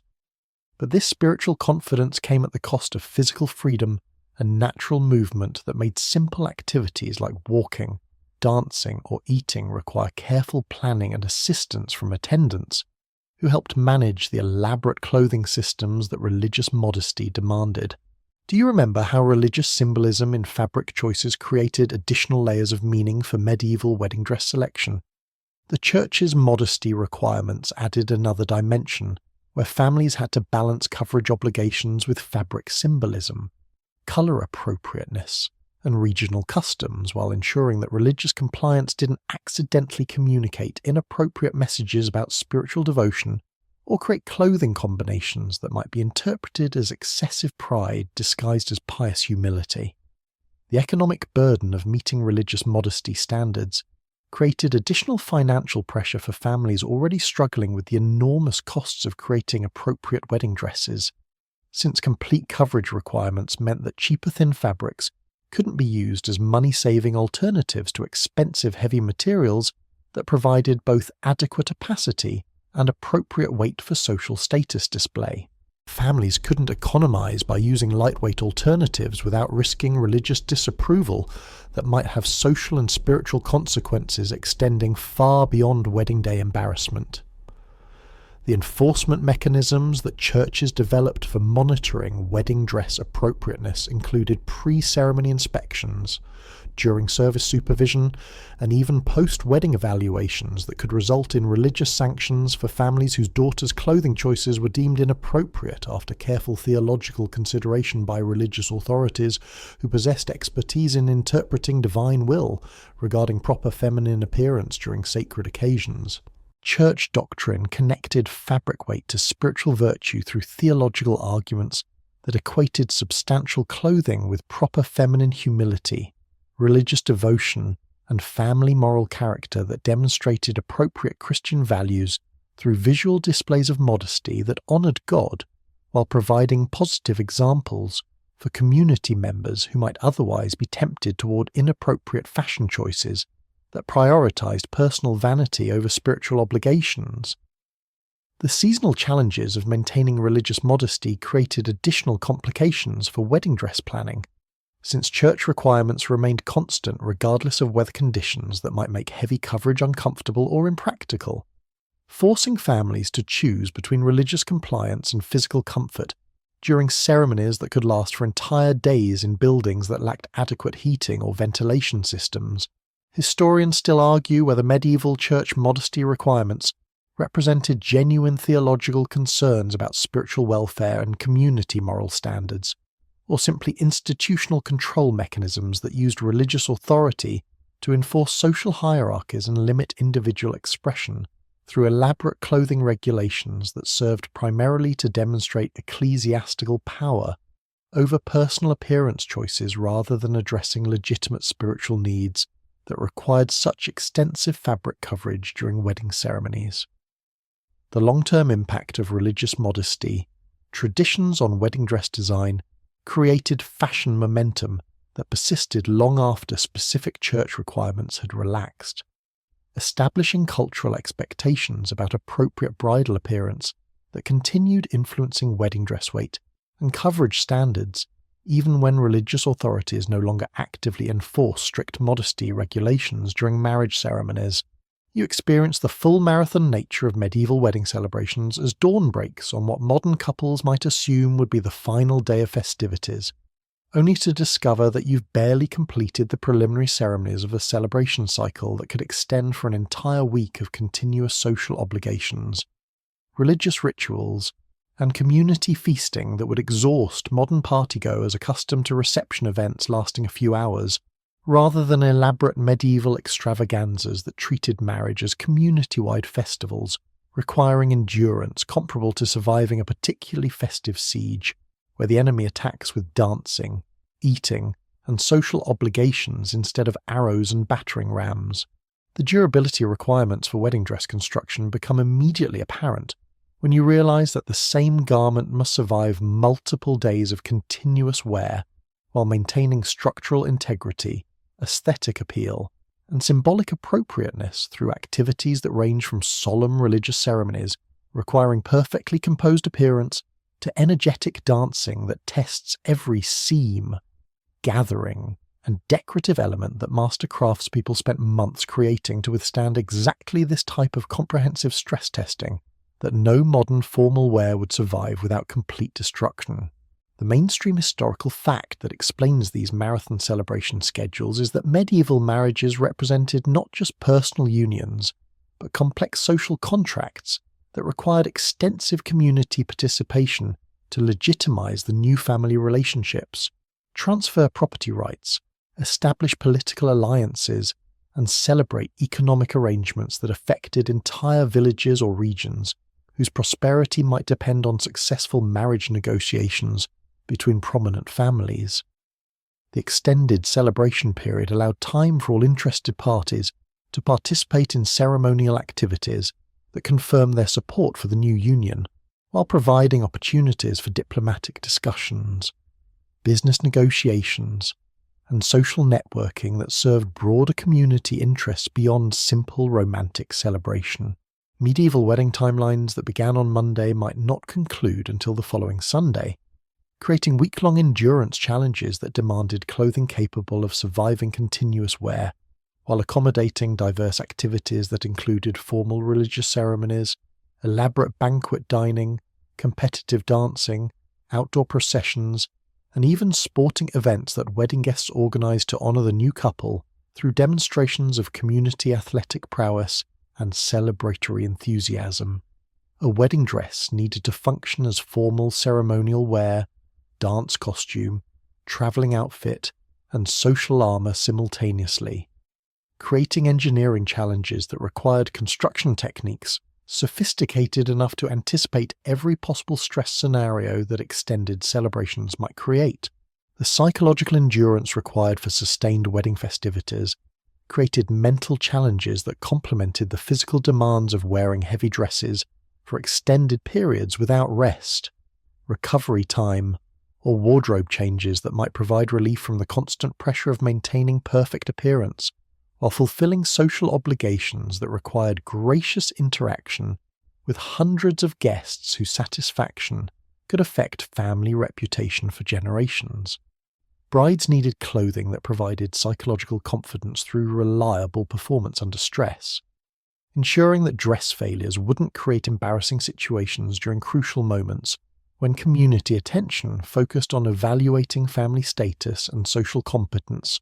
Through visual assessment of ceremonial preparation quality, the structural engineering required for marathon wedding dress performance involved sophisticated understanding of fabric stress patterns, seam reinforcement techniques,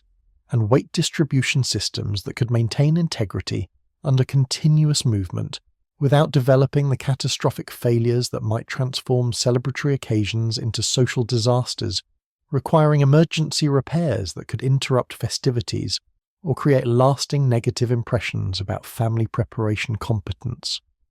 Master seamstresses developed specialized construction methods that incorporated extra reinforcement at stress points, redundant fastening systems that prevented single-point failures, and modular design elements that allowed discrete repairs if necessary without requiring complete dress reconstruction during ongoing celebrations. The quirky detail that medieval celebration historians find particularly impressive is that some wealthy families employed teams of professional dress maintenance specialists, whose only responsibility involved monitoring bridal clothing performance throughout extended wedding festivities, providing emergency repairs, cleaning services, and even structural adjustments that adapted dress configuration to different ceremonial requirements without interrupting the bride's participation in ongoing activities. These medieval fashion support crews operated like modern Formula One pit teams, except instead of changing tyres and adding fuel, they were reinforcing seams, adjusting weight distribution, and performing emergency stain removal that kept wedding dresses functioning at peak performance throughout celebrations that subjected formal wear to stress levels equivalent to medieval athletic competitions disguised as social gatherings. Do you remember how religious modesty requirements demanded substantial fabric coverage that created weight challenges for wedding dress construction?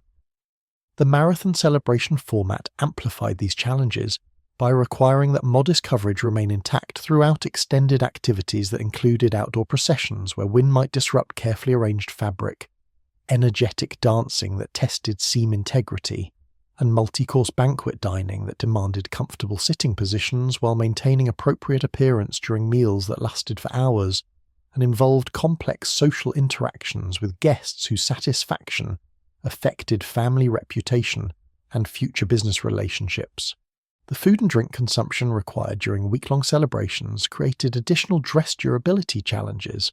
since medieval feasting involved eating with hands, drinking from shared cups, and participating in toasting rituals that inevitably resulted in spills, stains, and food debris that wedding dresses needed to accommodate without permanent damage that might require expensive professional cleaning or complete replacement during ongoing festivities where appearance standards remained constant despite increasingly challenging maintenance conditions that tested both fabric durability and cleaning expertise. The sleep deprivation associated with extended wedding celebrations created physical and mental fatigue that made heavy dress management increasingly difficult as festivities progressed. Requiring clothing systems robust enough to compensate for declining physical coordination and mental acuity that might otherwise result in accidents, wardrobe malfunctions, or social errors that could embarrass families during crucial moments when community evaluation determined long-term reputation consequences. Brides wearing dresses designed for marathon performance possessed built-in safety systems that prevented minor mistakes from escalating into major social disasters. The weather exposure during week-long celebrations that include outdoor ceremonies, garden parties, and travelling between venues created environmental challenges that wedding dresses needed to survive without deterioration that might compromise appearance standards or structural integrity during subsequent indoor activities, where perfect presentation remained essential for maintaining family honour and social position. Medieval celebrations continued regardless of weather conditions that might cancel modern events, requiring clothing engineered to function effectively in rain, snow, wind, or extreme temperatures while preserving ceremonial appropriateness. The economic implications of marathon celebration dress durability created additional pressure for families investing enormous resources in garments that needed to maintain value and appearance throughout extended use periods that exceeded normal formal wear expectations. Since visible deterioration during celebrations could suggest inadequate preparation or insufficient investment in appropriate ceremonial materials that community members interpreted as evidence of economic instability or social incompetence that might affect future business relationships and marriage opportunities for younger family members. Historians still argue whether the extended duration of medieval wedding celebrations represented genuine community need for comprehensive social integration and ceremonial legitimization of important family unions, or simply elaborate displays of conspicuous consumption that diverted community resources from productive activities while creating artificial endurance challenges that served primarily to demonstrate family wealth through their ability to sustain expensive festivities that ordinary people couldn't afford to maintain for equivalent periods without significant economic hardship. The training regimens that prepared brides for marathon wedding celebrations included physical conditioning programs that built stamina for wearing heavy dresses during extended activities,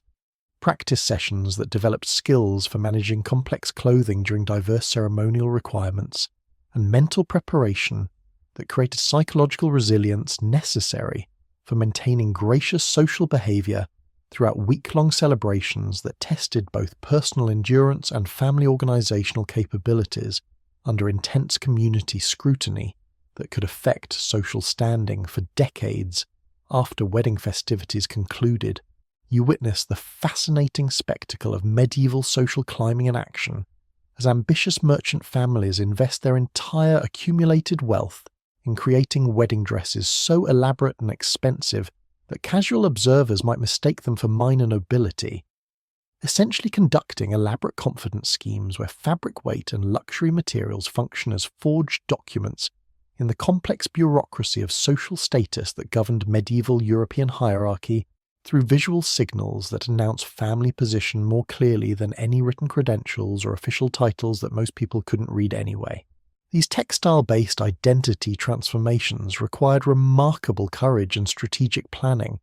since getting caught pretending to higher social status through inappropriate clothing choices could result in public humiliation, economic retaliation, or even legal prosecution from actual nobles who didn't appreciate upstart commoners appropriating aristocratic fashion privileges without proper bloodline authorization.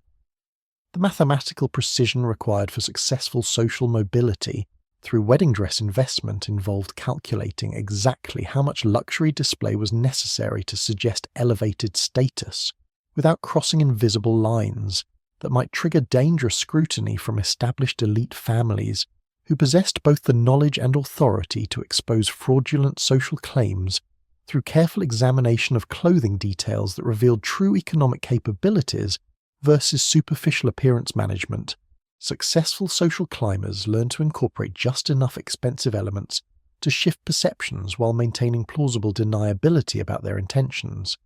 creating carefully calibrated ambiguity that allowed upward social movement without providing clear evidence of deliberate deception that might provoke retaliation from threatened aristocrats. The mainstream historical fact that explains the effectiveness of fashion-based social mobility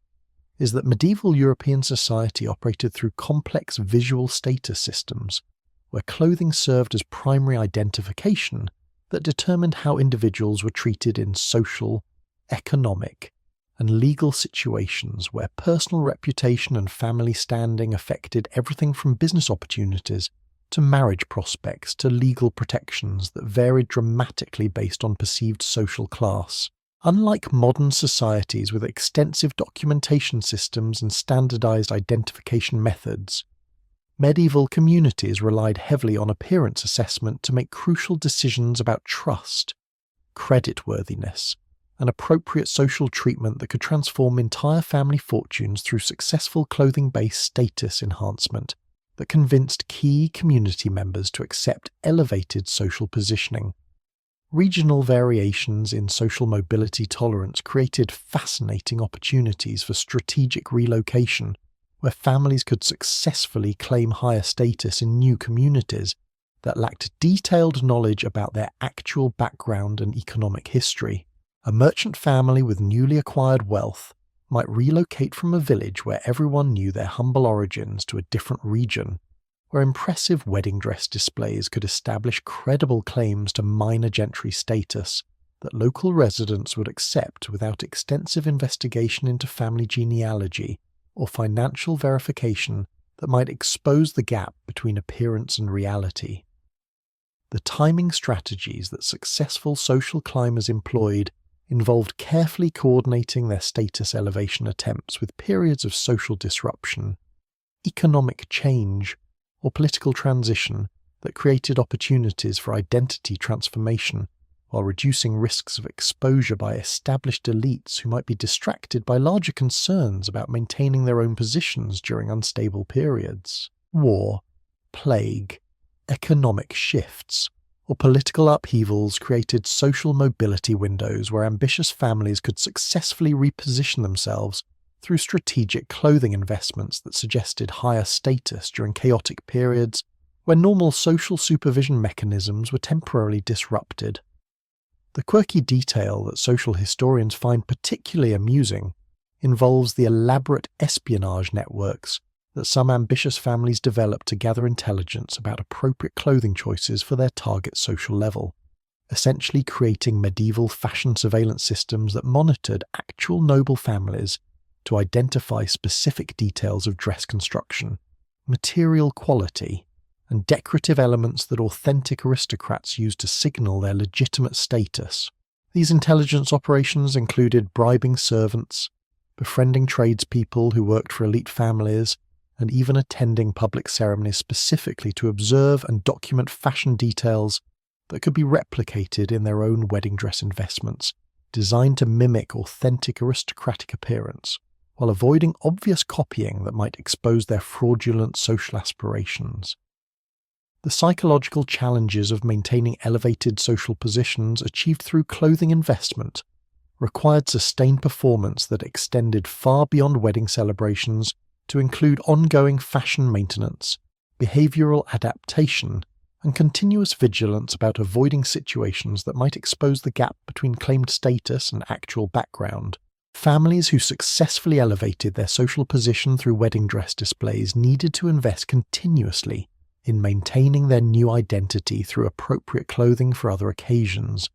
proper speech patterns, cultural knowledge, and social connections that supported their claims to higher status without revealing the artificial nature of their social transformation. Do you remember how the marathon nature of medieval wedding celebrations required dresses capable of surviving extended festivities while maintaining perfect appearance? Social mobility attempts amplified these challenges by demanding that fraudulent status displays remain convincing throughout week-long celebrations where extended observation by genuine aristocrats might reveal construction details, material qualities, or behavioral inconsistencies that exposed ambitious families' true social background despite their elaborate clothing investments, designed to suggest authentic noble heritage and appropriate cultural sophistication. The economic risks associated with social mobility through wedding dress investment created high-stakes gambling situations where families might bankrupt themselves pursuing status elevation that could either transform their long-term prospects or destroy their financial stability if the strategy failed to convince target communities about their elevated social position. Successful social climbing required not just initial clothing investment, but ongoing financial commitments to maintain elevated lifestyle appearances that supported clothing-based status claims through consistent luxury display across multiple social situations where any obvious economizing might undermine carefully constructed elite identity claims. The authentication challenges that threatened social mobility attempts included the sophisticated knowledge that genuine aristocrats possessed about fabric quality, construction techniques, and stylistic details that distinguished authentic luxury goods from clever imitations created by ambitious commoners with insufficient resources to achieve perfect replication of aristocratic fashion standards. Experienced nobles could identify subtle quality differences, recognize regional style variations, and detect construction shortcuts that revealed the true economic limitations of families attempting to claim higher status through impressive but ultimately inadequate clothing displays that failed expert examination by people with lifetime exposure to authentic luxury materials and craftsmanship. The defensive strategies that established elites employed to protect their exclusive social status included developing increasingly sophisticated fashion codes, requiring specific cultural knowledge that couldn't be easily acquired through observation, and creating social tests that revealed authentic background versus artificial status claims through behavioral expectations that required lifetime aristocratic training to navigate successfully. These defensive mechanisms evolved continuously as social climbers became more sophisticated in their imitation strategies,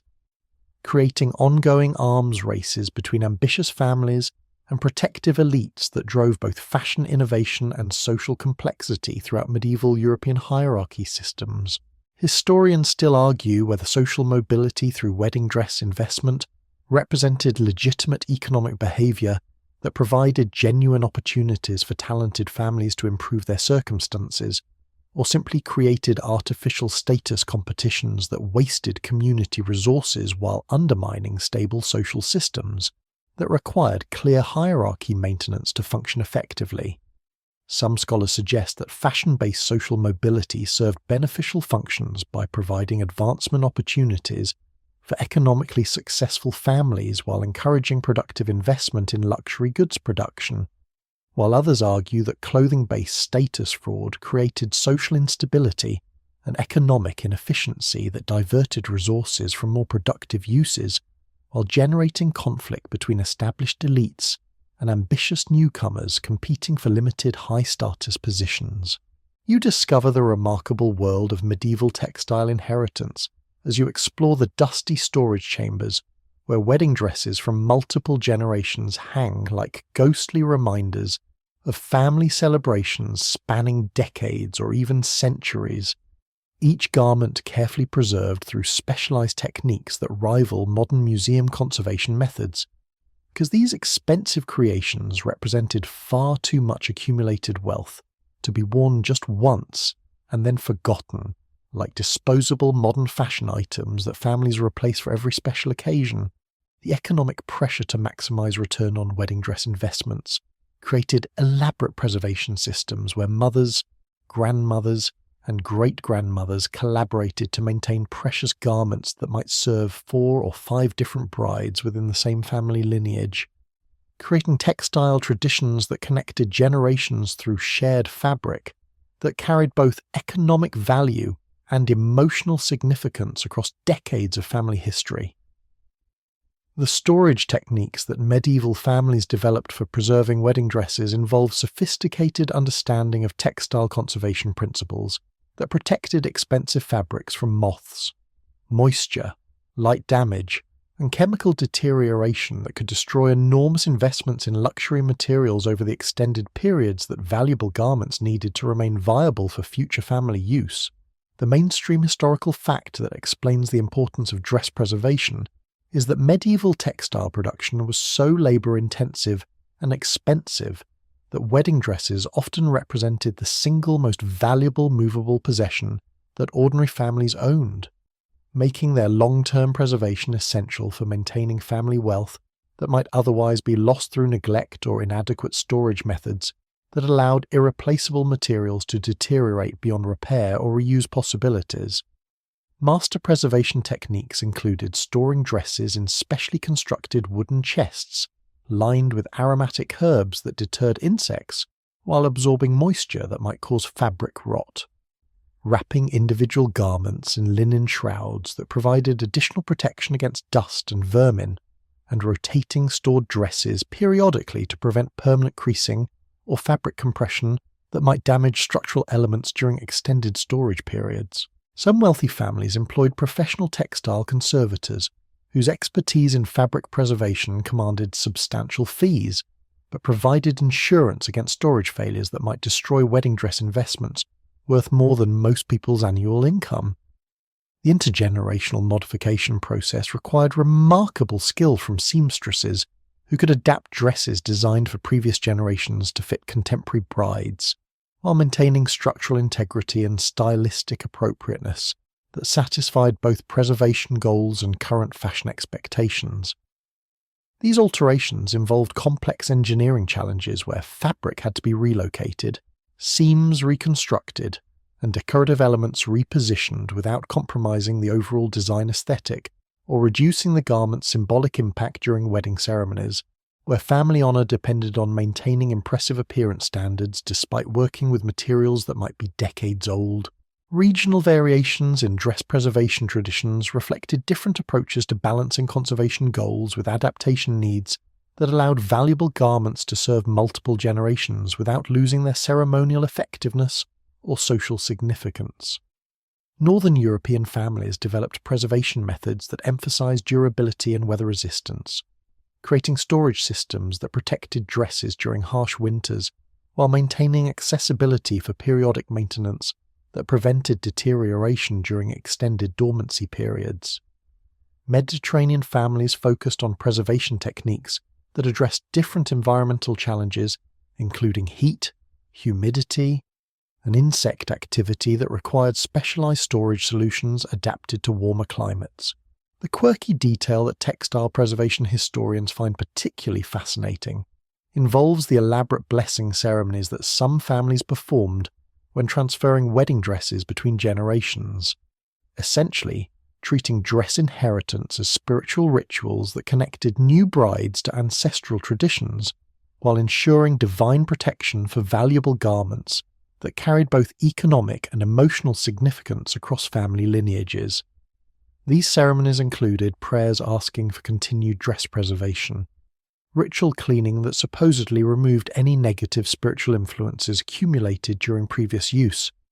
and even formal presentation rituals where mothers or grandmothers officially transferred dress ownership to new brides through ceremonial acts that emphasized both practical inheritance and symbolic continuity between generations. The economic calculations involved in dress preservation and reuse created complex decision-making processes where families had to balance storage costs, modification expenses, and opportunity costs against the benefits of maintaining expensive garments for future use versus selling valuable materials to fund current financial needs or invest in alternative assets that might provide better long-term returns. Successful dress preservation required sustained financial commitment over decades, since storage, maintenance, and modification costs accumulated significantly even when garments weren't being actively used for wedding ceremonies. Do you remember how social mobility through fashion required families to invest enormous resources in creating impressive wedding dress displays? Preservation traditions allowed ambitious families to maintain their elevated status across multiple generations by reusing expensive garments that continued communicating wealth and sophistication long after the original investment, creating sustainable approaches to social positioning that didn't require bankrupting each generation through repeated luxury purchases that might exceed family financial capabilities during periods of economic difficulty or reduced income. The cultural significance of inherited wedding dresses extended beyond simple economic considerations to include emotional and spiritual dimensions, where wearing ancestral garments connected new brides to family history, while honoring previous generations through continued use of precious materials that carried memories, blessings, and family traditions across decades of social change and personal transformation. These emotional connections often influence preservation decisions in ways that prioritize sentimental value over purely financial considerations, creating family heirloom traditions that valued continuity and ancestral connection above immediate economic returns. The technical challenges of long-term textile preservation required specialized knowledge about fabric chemistry,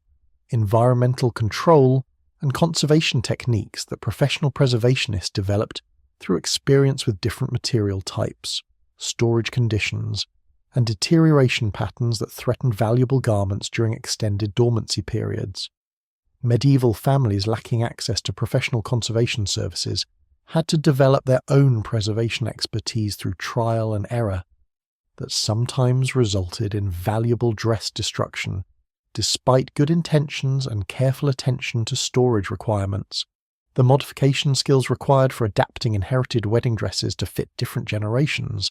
demanded master-level seamstress expertise that could redesign garments while preserving their essential character and symbolic effectiveness during wedding ceremonies, where family reputation depended on maintaining impressive appearance standards despite working with pre-existing materials that might not perfectly suit contemporary brides' physical proportions or style preferences. Historians still argue whether the elaborate preservation and reuse traditions surrounding medieval wedding dresses represented efficient resource management that maximized return on expensive textile investments, or simply cultural attachment to material possessions that prevented optimal allocation of family resources toward more productive economic activities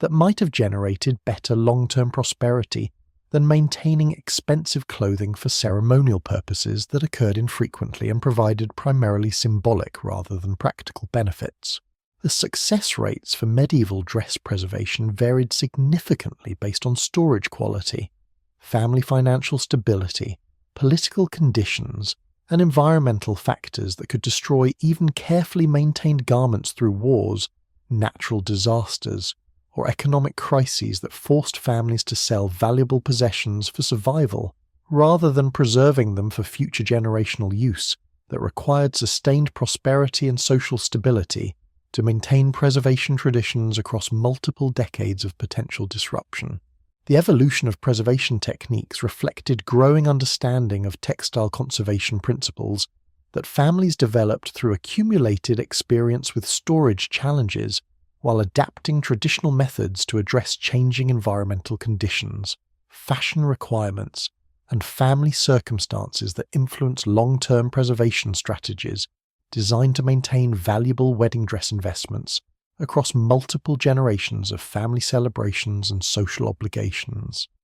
You find yourself positioned among the crowd of medieval wedding spectators who have gathered not merely to witness a marriage ceremony, but to attend what amounts to a carefully choreographed theatrical production, where the bride's heavy wedding dress serves as the central prop in a community drama designed to entertain,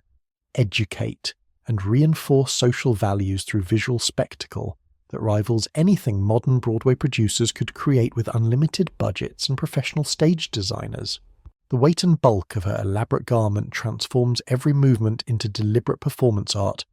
where simple actions like walking down church aisles become dramatic processions that command audience attention through sheer physical presence that announces family status, regional identity, and cultural sophistication to community members who decode costume details like theatre critics, analysing character development through wardrobe choices. The theatrical impact of heavy wedding dresses reached its peak during processional entries where brides needed multiple attendants to manage train arrangements, fabric distribution, and movement coordination that created visual displays comparable to medieval royal pageants designed to inspire awe and demonstrate power through conspicuous magnificence. These elaborate entrances required careful choreography, where every step was planned to maximize dramatic effect, while ensuring structural integrity of dress systems that weighed more than most audience members could comfortably carry during normal daily activities, creating performance challenges that demanded both physical endurance and artistic timing, that transformed religious ceremonies into entertainment spectacles, that provided community-wide recreational experiences during periods when public amusement options were extremely limited. The mainstream historical fact that explains the importance of wedding ceremonies as community entertainment is that medieval villages and towns possessed very few organised recreational activities beyond religious festivals, seasonal celebrations, and occasional travelling performers who visited rural areas infrequently and charged fees that ordinary people often couldn't afford. Wedding celebrations provided free community entertainment that brought together diverse social groups for shared experiences that served multiple functions, including social networking, political relationship building, and cultural education that reinforced community values, while providing recreational enjoyment that broke the monotony of daily agricultural labour and domestic responsibilities that dominated most people's lives throughout the year. The dramatic staging techniques that families employed to maximise wedding dress visual impact included strategic lighting arrangements using candles, torches, and positioned mirrors that created flattering illumination effects while highlighting expensive fabric details and decorative elements that might otherwise be missed by audience members viewing ceremonies from considerable distances in large church buildings or outdoor venues. Professional wedding coordinators, though they weren't called that in medieval times, developed expertise in managing dress presentations that enhanced theatrical effect through careful timing, positioning, and movement sequences that transformed brides into living sculptures designed to inspire community admiration and family pride through artistic display that demonstrated cultural sophistication and economic capability. The audience participation elements of medieval wedding spectacles included traditional responses, ceremonial actions, and even competitive elements where community members evaluated dress details, construction quality, and overall presentation effectiveness that influenced family reputation and social standing within local hierarchy systems that determined business relationships, marriage opportunities, and political influence for years after wedding celebrations concluded. Wedding guests essentially served as judges in fashion competitions where families competed for community recognition through clothing displays that required enormous investments in time, money, and creative planning that rivaled royal court entertainment in complexity and expense. Do you remember how marathon wedding celebrations required dresses capable of maintaining performance quality throughout week-long festivities? The theatrical demands of community spectacle amplified these endurance requirements by expecting brides to maintain perfect appearance while performing essentially as leading actresses in elaborate productions, where any costume failure, movement error, or appearance deterioration might compromise the entire dramatic effect that families had invested enormous resources to achieve through months of preparation and coordination that involved multiple specialists working towards shared entertainment goals. The quirky detail that medieval performance historians find particularly entertaining involves the unofficial betting pools that some communities developed around wedding dress competitions, where audience members would wager small amounts on which bride would have the heaviest dress, most expensive materials, or most impressive overall presentation during wedding seasons when multiple celebrations provided opportunities for comparative evaluation of family status displays. These informal gambling activities added competitive elements to wedding attendance that increased community engagement,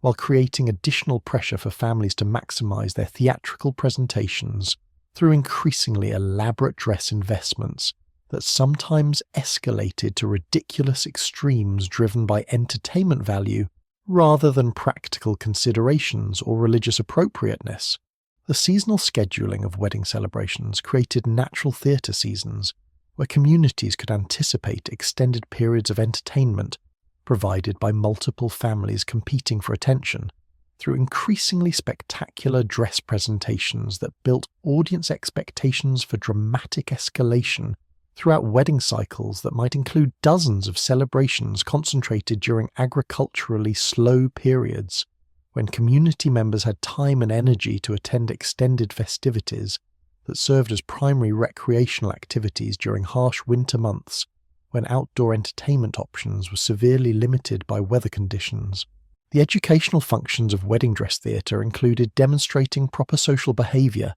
displaying cultural values, and teaching community members about family histories, regional traditions, and appropriate ceremonial conduct that reinforce social cohesion while providing informal instruction about hierarchy systems, religious obligations, and community expectations that shaped individual behaviour throughout the year. Wedding spectacles essentially served as community education programs disguised as entertainment events that transmitted cultural knowledge across generational lines, while providing enjoyable experiences that encouraged attendance and attention that formal educational methods might not achieve as effectively. The economic impact of theatrical wedding expectations created market demand for specialized services including professional seamstresses, fabric suppliers, decorative artists, and even event coordinators who developed expertise in managing complex productions that satisfied both religious requirements and entertainment expectations, while maintaining family dignity and social appropriateness during celebrations that balanced sacred ceremonies with community recreation needs that required careful coordination to achieve successfully. The regional variations in wedding theatrical traditions reflected local cultural values, available resources, and community preferences for different types of dramatic presentation that range from relatively modest displays emphasizing religious solemnity to elaborate productions that prioritized entertainment value and competitive family status display through increasingly spectacular costume presentations that pushed the boundaries of practical dress construction while maximizing audience engagement through visual magnificence that inspired community conversation for months after celebrations concluded. Historians still argue whether the theatrical elements of medieval wedding celebrations represented genuine cultural traditions that served important community functions, or simply elaborate displays of conspicuous consumption that diverted resources from more practical purposes while creating competitive pressures that forced families into unsustainable spending patterns designed primarily to impress neighbours rather than achieve legitimate ceremonial or spiritual goals that justified enormous investments in entertainment value over practical utility. The lasting influence of medieval wedding theatre traditions established cultural expectations about ceremonial magnificence and community celebration that continued shaping wedding customs long after the specific economic and social conditions that created heavy dress requirements had disappeared, creating ceremonial momentum that preserved theatrical elements even when practical necessity no longer justified elaborate costume investments that served primarily historical rather than contemporary functional purposes. You watch the slow transformation unfold across centuries as the elaborate medieval wedding dress, traditions that once required engineering degrees and physical training, gradually give way to the relatively simple garments that modern brides take for granted, where a 20-pound dress seems impossibly heavy rather than refreshingly lightweight, compared to the textile architecture that medieval women navigated with the grace of professional athletes carrying invisible burdens that modern people would need mechanical assistance to manage during normal daily activities. The evolution from 60-pound fabric fortresses to contemporary gowns reflects fundamental changes in social structure, economic systems, religious authority, and cultural values that transformed marriage from community-wide political theatre into intimate personal celebrations where individual preference matters more than demonstrating family wealth through conspicuous textile consumption that could bankrupt entire households pursuing social advancement through fashion competition. The Renaissance period initiated the first significant challenges to medieval heavy dress traditions, as humanistic philosophy began emphasizing individual comfort and natural beauty over institutional requirements that subordinated personal experience to religious authority and social hierarchy enforcement through clothing regulations that restricted human movement in service of spiritual symbolism and community status display. Italian Renaissance families, influenced by classical Roman and Greek aesthetic ideals that celebrated human form rather than concealing it beneath layers of protective fabric, began experimenting with lighter wedding dress designs that maintained appropriate modesty while allowing greater physical freedom and natural grace that enhanced rather than hindered feminine beauty during ceremonial celebrations that increasingly focused on romantic love rather than purely economic and political alliance formation. The mainstream historical fact that explains the gradual lightening of wedding dress traditions is that European society underwent fundamental transformations during the 16th through 18th centuries that reduced the social, economic, and religious pressures that had made heavy wedding dresses practically necessary for family survival and community acceptance. The development of more stable political systems, improved banking and credit mechanisms, decreased religious authority over personal appearance, and growing emphasis on individual rights rather than collective obligations created social environments where families could prioritize personal comfort and aesthetic preference over elaborate status display through textile investment that served primarily to demonstrate conformity to traditional expectations rather than genuine personal or spiritual values. The Protestant Reformation contributed significantly to wedding dress simplification by challenging Catholic Church authority over personal appearance while promoting theological emphasis on inner spiritual life rather than external displays of religious devotion through elaborate clothing that demonstrated submission to ecclesiastical hierarchy. Protestant wedding traditions often favoured simpler dress styles that reflected Reformed theology, emphasising divine grace over human works, personal relationship with God rather than institutional mediation, and spiritual equality that reduced emphasis on social hierarchy display through fashion choices that had previously served to reinforce class distinctions and religious authority through visual compliance with complex symbolic systems. Do you remember how medieval families invested enormous resources in wedding dresses that functioned as portable wealth, protective armour, and social credentials simultaneously?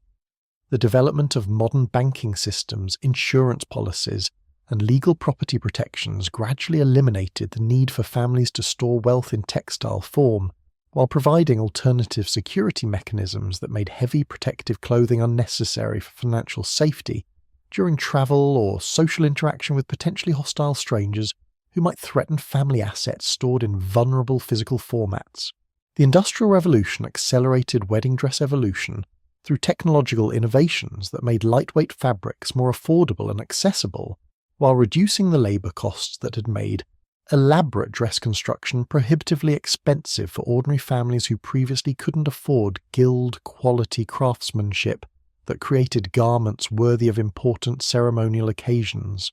Machine production of textiles, synthetic dyes, and standardized clothing manufacturing democratized fashion access, while reducing the symbolic importance of clothing as a wealth display, when mass production made impressive appearance achievable without enormous financial sacrifice that demonstrated genuine economic capability versus simple access to manufactured goods available to broader social segments. The quirky detail that fashion historians find particularly amusing about the transition period involves the transitional bride syndrome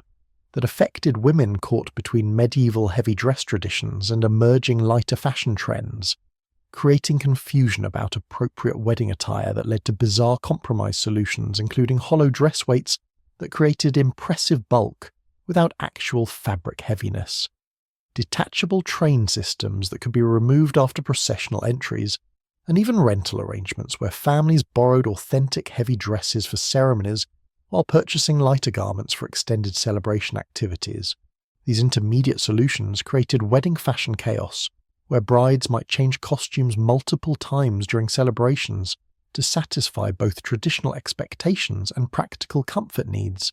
that modern unified wedding dress designs address through single garments that balance ceremonial appropriateness with wearability throughout entire celebration periods. The Victorian era established many contemporary wedding dress conventions, including the preference for white or light colours, emphasis on romantic rather than political symbolism, and prioritization of feminine beauty over family status displayed through fashion choices that celebrated individual brides rather than demonstrating collective family prosperity and social position. Queen Victoria's 1840 wedding dress, weighing only about 8 pounds compared to medieval standards, established royal precedent for lighter wedding fashion that influenced middle-class aspirations while maintaining appropriate ceremonial dignity through design elegance rather than fabric quantity or construction complexity that had previously defined impressive bridal appearance. The 20th century completed the transformation to modern lightweight wedding dress standards through social changes that eliminated most practical reasons for heavy bridal clothing while establishing new cultural expectations about wedding aesthetics that prioritize personal expression, comfort, and photographic appeal over traditional functions that medieval dresses had served through protective, economic, and social signaling capabilities that contemporary celebrations achieve through alternative mechanisms including professional photography, venue selection, and celebration scale rather than clothing-based family status communication. Do you remember how medieval church modesty requirements demanded substantial fabric coverage that created weight through multiple layer systems? Modern religious wedding dress standards maintain modesty expectations through design techniques that achieve appropriate coverage using lightweight materials and construction methods that eliminate the theological necessity for heavy fabric quantities, while preserving spiritual appropriateness through alternative approaches to sacred ceremony dress requirements that modern religious authorities interpret more flexibly than their medieval predecessors. The psychological shift from viewing wedding dresses as family investment portfolios to personal fashion statements reflects broader cultural changes that prioritize individual choice over collective obligation, while reducing the social and economic stakes associated with wedding celebration choices that once affected family reputation and financial security for generations. Modern brides selecting dresses based on personal aesthetic preference rather than strategic family advancement goals represent fundamental transformation in how marriages function within social systems that provide security and opportunity through institutional mechanisms rather than requiring families to create personal safety networks through elaborate ceremonial displays that demonstrated capability and worthiness for community support and protection. Historians still argue whether the evolution from heavy medieval wedding dresses to contemporary lightweight styles represents genuine progress toward more humane and practical ceremonial traditions, or simply reflects the loss of meaningful symbolic systems that once connected individual celebrations to broader community values and spiritual significance that provided deeper meaning to marriage ceremonies than contemporary approaches that prioritize personal satisfaction over collective cultural preservation and social integration functions that elaborate traditional customs served despite their physical demands and economic requirements. The environmental factors that contributed to wedding dress lightening included improved indoor heating, better building construction,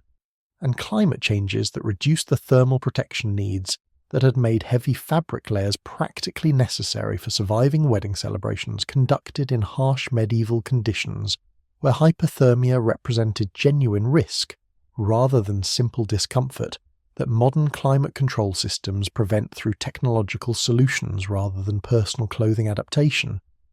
As you step back from this long journey through centuries of wedding dress evolution, the weight of history itself seems to settle around your shoulders like the softest possible echo of those magnificent medieval gowns that once transformed ordinary women into walking monuments to family ambition, spiritual devotion, and human endurance. The stone chambers where these textile treasures once rested now feel peaceful and quiet, filled with gentle shadows that seem to whisper stories of love that transcended the practical burdens of carrying 60 pounds of symbolic significance down church aisles lined with communities whose entire social understanding depended on reading the language written in fabric weight and decorative complexity. Perhaps the most beautiful revelation from exploring these forgotten fashion traditions is discovering how human creativity consistently found ways to transform necessity into art, burden into beauty, and practical requirements into expressions of hope, that love could flourish even within social systems designed to control and contain individual desires through elaborate institutional frameworks that modern people can barely imagine navigating successfully. The medieval brides who wore these impossibly heavy dresses possessed courage that extended far beyond simple physical endurance, demonstrating spiritual and emotional strength that carried them through ceremonies where personal happiness had to be balanced against family honour, community expectations, and religious obligations that contemporary couples address through much simpler decision-making processes. The gentle lesson that emerges from this textile archaeology suggests that every generation finds its own ways to celebrate love and commitment, adapting ceremonial traditions to reflect contemporary values, while honouring the eternal human need to mark life's most important transitions with beauty,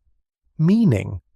and shared community recognition that transforms private emotions into public celebrations worthy of memory and preservation across the flowing years that connect all human experience through the common threads of hope, joy, and the endless creativity that love inspires in hearts willing to carry whatever weight is necessary to honour the precious miracle of finding another soul to share life's journey through time and change and all the beautiful complexity that makes existence an adventure worth celebrating with the finest materials our civilizations can create. Rest now in the knowledge that love has always found expression through the resources available to each historical moment, and that the weight of commitment remains constant even as the fabric that symbolizes it grows lighter with each passing generation, carrying forward the eternal human story of hearts that dare to promise forever, regardless of how heavy the dress, or how long the ceremony, or how uncertain the future that awaits beyond the celebration's end.